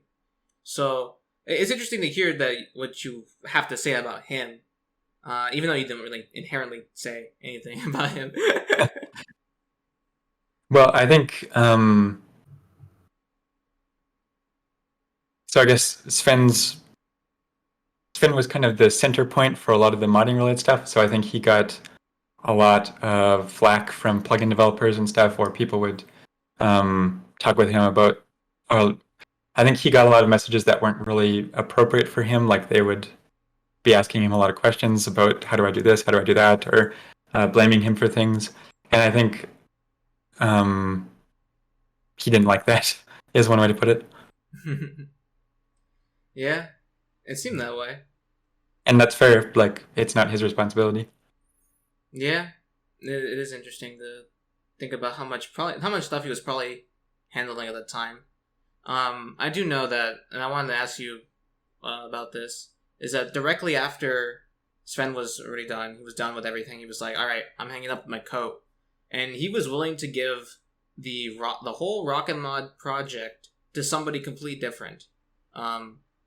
And so you had to step in, I believe, to take the project off his hands, basically. Is that correct? I think it was a while ago now, so I might be wrong about some of this, but I think kind of what happened was he was saying he wasn't going to maintain Rocket anymore, which meant I should, or I don't know if there was even a specific conversation about it. I think it was kind of, he was saying he was going to stop being involved with Unturned, and then maybe there were some bugs with Rocket or something, so I started a fork of it so that I could maintain it. And he didn't want to say that I was the official successor to Rocket, because he didn't like that I wasn't doing all of Rocket. Because his goal for a while was to make Rocket game agnostic, or maybe that's the wrong word, but he wanted Rocket to work with any game. He wanted Rocket to work with Hurt World. He wanted Rocket to work with Rust. But I only cared about Unturned support for Rocket, like in terms of maintenance. I wasn't going to maintain Rocket support for Rust, and so that was one thing that actually did bug me with Sven, was that it was called Rocket. I had my fork of Rocket. It was Rocket Mod for Unturned. This is the Smart and Just Games fork of Rocket Mod, and so he sent me a message that he didn't want me using the name Rocket. He said that it wasn't the official successor to Rocket, so I shouldn't be calling it Rocket. Even though I think I clarified on the page that it wasn't official or anything, like it wasn't his version of Rocket. And so that's why it was renamed to Legally Distinct Missile. I think I was kind of snarky, or what's the word? Maybe it was kind of passive aggressive to call it Legally Distinct Missile, but I think I was annoyed with him at the time. That's funny. Yeah, well, it is interesting because, I mean, I remember when I was looking at this whole ordeal happen, because I saw it in real time. I saw when Sven was done, he was completely over with Unturned, and he was like basically hanging up the apron. And then you came in and just took over the project, and like a couple days later, a couple bugs that were major with Rocket Mod were fixed. And I was like, man, he already fixed a bunch of stuff already. I think there were probably some more complications in there, because the version of Rocket that I've been maintaining since then is an older version. I think he had been working for a while as part of the multi-game support. He was working on a new version of Rocket, so he wasn't as worried about the older ones. And so then I've tried to fix some of the Rocket things. Like there were some things that plugin developers were using that led to some unintended bugs. Like there's something to do with teleporting, I think. Yeah. Or like there was a bug with TPA, and so then I tried to work around it through Rocket Mod as much as I could. But I think it was because Sven was focusing on the newer versions. And I think a big thing that was probably part of that was Sven had made this Discord server for Unturned. It was like the Unturned Discord server, and it was getting fairly popular, and he asked me to promote it. He said, like, hey, can you put a link on the Steam discussions linking to this? And I didn't really want to label as official because I wasn't in charge of it. But I said, okay, I will put this as, like, here's an Unturned Discord server. And then I think basically all of the moderators that were involved with it at some point came to me, and they were frustrated with the way Sven was doing something. And they asked me to take it over. And I don't remember what happened with that, but I don't know if I made the right decision or not with that. I think it was tricky because it had become kind of the de facto Unturned official Discord, and that is what is the official Discord now, is the Discord that Sven started. So I didn't start that Discord, that was a Discord Sven started. Mm-hmm. So it kind of then became my responsibility that I then took over the Discord. And I'm lucky that Molt is maintaining it now. I mean, not just Molt, he's working with a lot of people. There's a bunch of community moderators, and something that still lasted from the days when Sven was there was the voting system for moderators. But I think it's understandable that Sven was mad at me about taking it over. And I think that might be when Sven checked out, is he was mad at me, understandably, about that decision. Well, I will say this, because his goodbye note is no longer available to the public. There is no more, I don't think it's out anymore. But he does say, I want to clarify this, because I don't think you might have read it, because it was quickly deleted after a day, after he stepped down.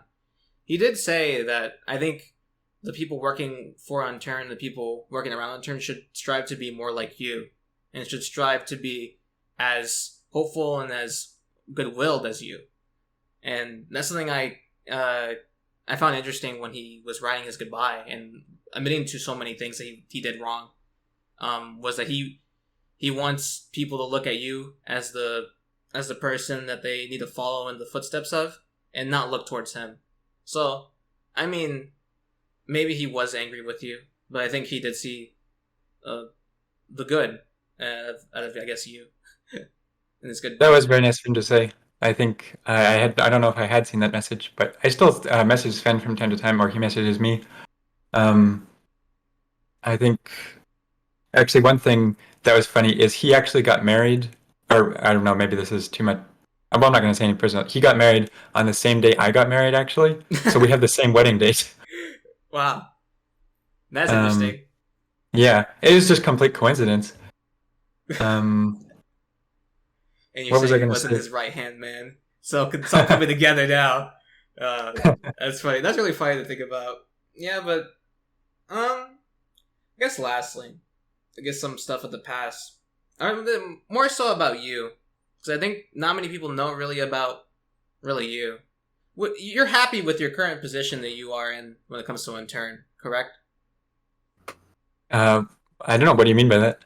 You're glad about how everything turned out. Like everything is nice. Was that like a sentiment that you share? I think the community is in a good position. I think there's definitely room for improvement. Like I think I was kind of mentioning that right now, a lot of my interactions are one-on-one, whereas I think it would be beneficial if I could talk to people more in general. I think I'm happy with how my life is coming along. I think there's definitely other paths I could have taken, or like what would happen if I had worked on a different game, or what would happen if Unturned 2 had been the game that released. But I'm happy with. I'm happy. Well, I don't think I want to ask you any more questions. We've gone for a very long time. Very long time. Yeah. No, but thanks for sticking it out for this one. It's Yeah, we kind of just thanks for told having me you. on the podcast. Yeah, we kind of just told you, like, come on. And that was really all we did. Which is kind of what I think about. I think. And, that says something about you, Nelson, because, I mean, my interactions with other companies have been, kind of suspicious. And sometimes, companies are not that involved with everything. And I'm glad that you are so involved with everything, basically. So, it says... I think I'm really lucky that as, like, kind of the main developer of Unturned, I can just say whatever. Like, I don't have to go ask legal department if I can be on a podcast, or like what I can and cannot say. As long as I only talk about things that are related to things I'm in control over, then I can say whatever I want. So I'm lucky to be as involved as I am. Yeah, it makes me happy awesome. that you've been around for this long. And I hope to another 10 years of Unturned game development. But you did have an interesting point that it might be kind of sad if I'm just working on Unturned for another 10 years. I did say that, and I do agree. I mean, there is a point where I want, I guess, for you to, be done with the game, but at the same time, I understand your drive to continue working on this game for a very long time. I want to work on this forever and also work on other things. Like, I don't want Unturned to be the only game I make, but I do intend to continue making Unturned for the foreseeable future. It's going to be Dwarf Fortress 2. Exactly. Like, Dwarf Fortress has they've been working on it for like 20 years now, I think. Yeah, I think you said somewhere that you wanted to get to that level of game development. Yeah, Which is kind I'm of gonna set insane a to world think. record. You gotta beat them eventually. You gotta beat them. Well, all right. We've been going on for not too long. This concludes this episode of the Unturned podcast. I hope you enjoyed this 3-hour long episode with Nelson Sexton, one of the best creator of game Unturned. developers in the entire gaming industry right now, I think, and Thank you. has made personally Agreed. the best game that I've ever played, and the game that's affected me so heavily through my life. So yeah. Bye-bye. Bye. Bye. Bye. Goodbye. Bye. I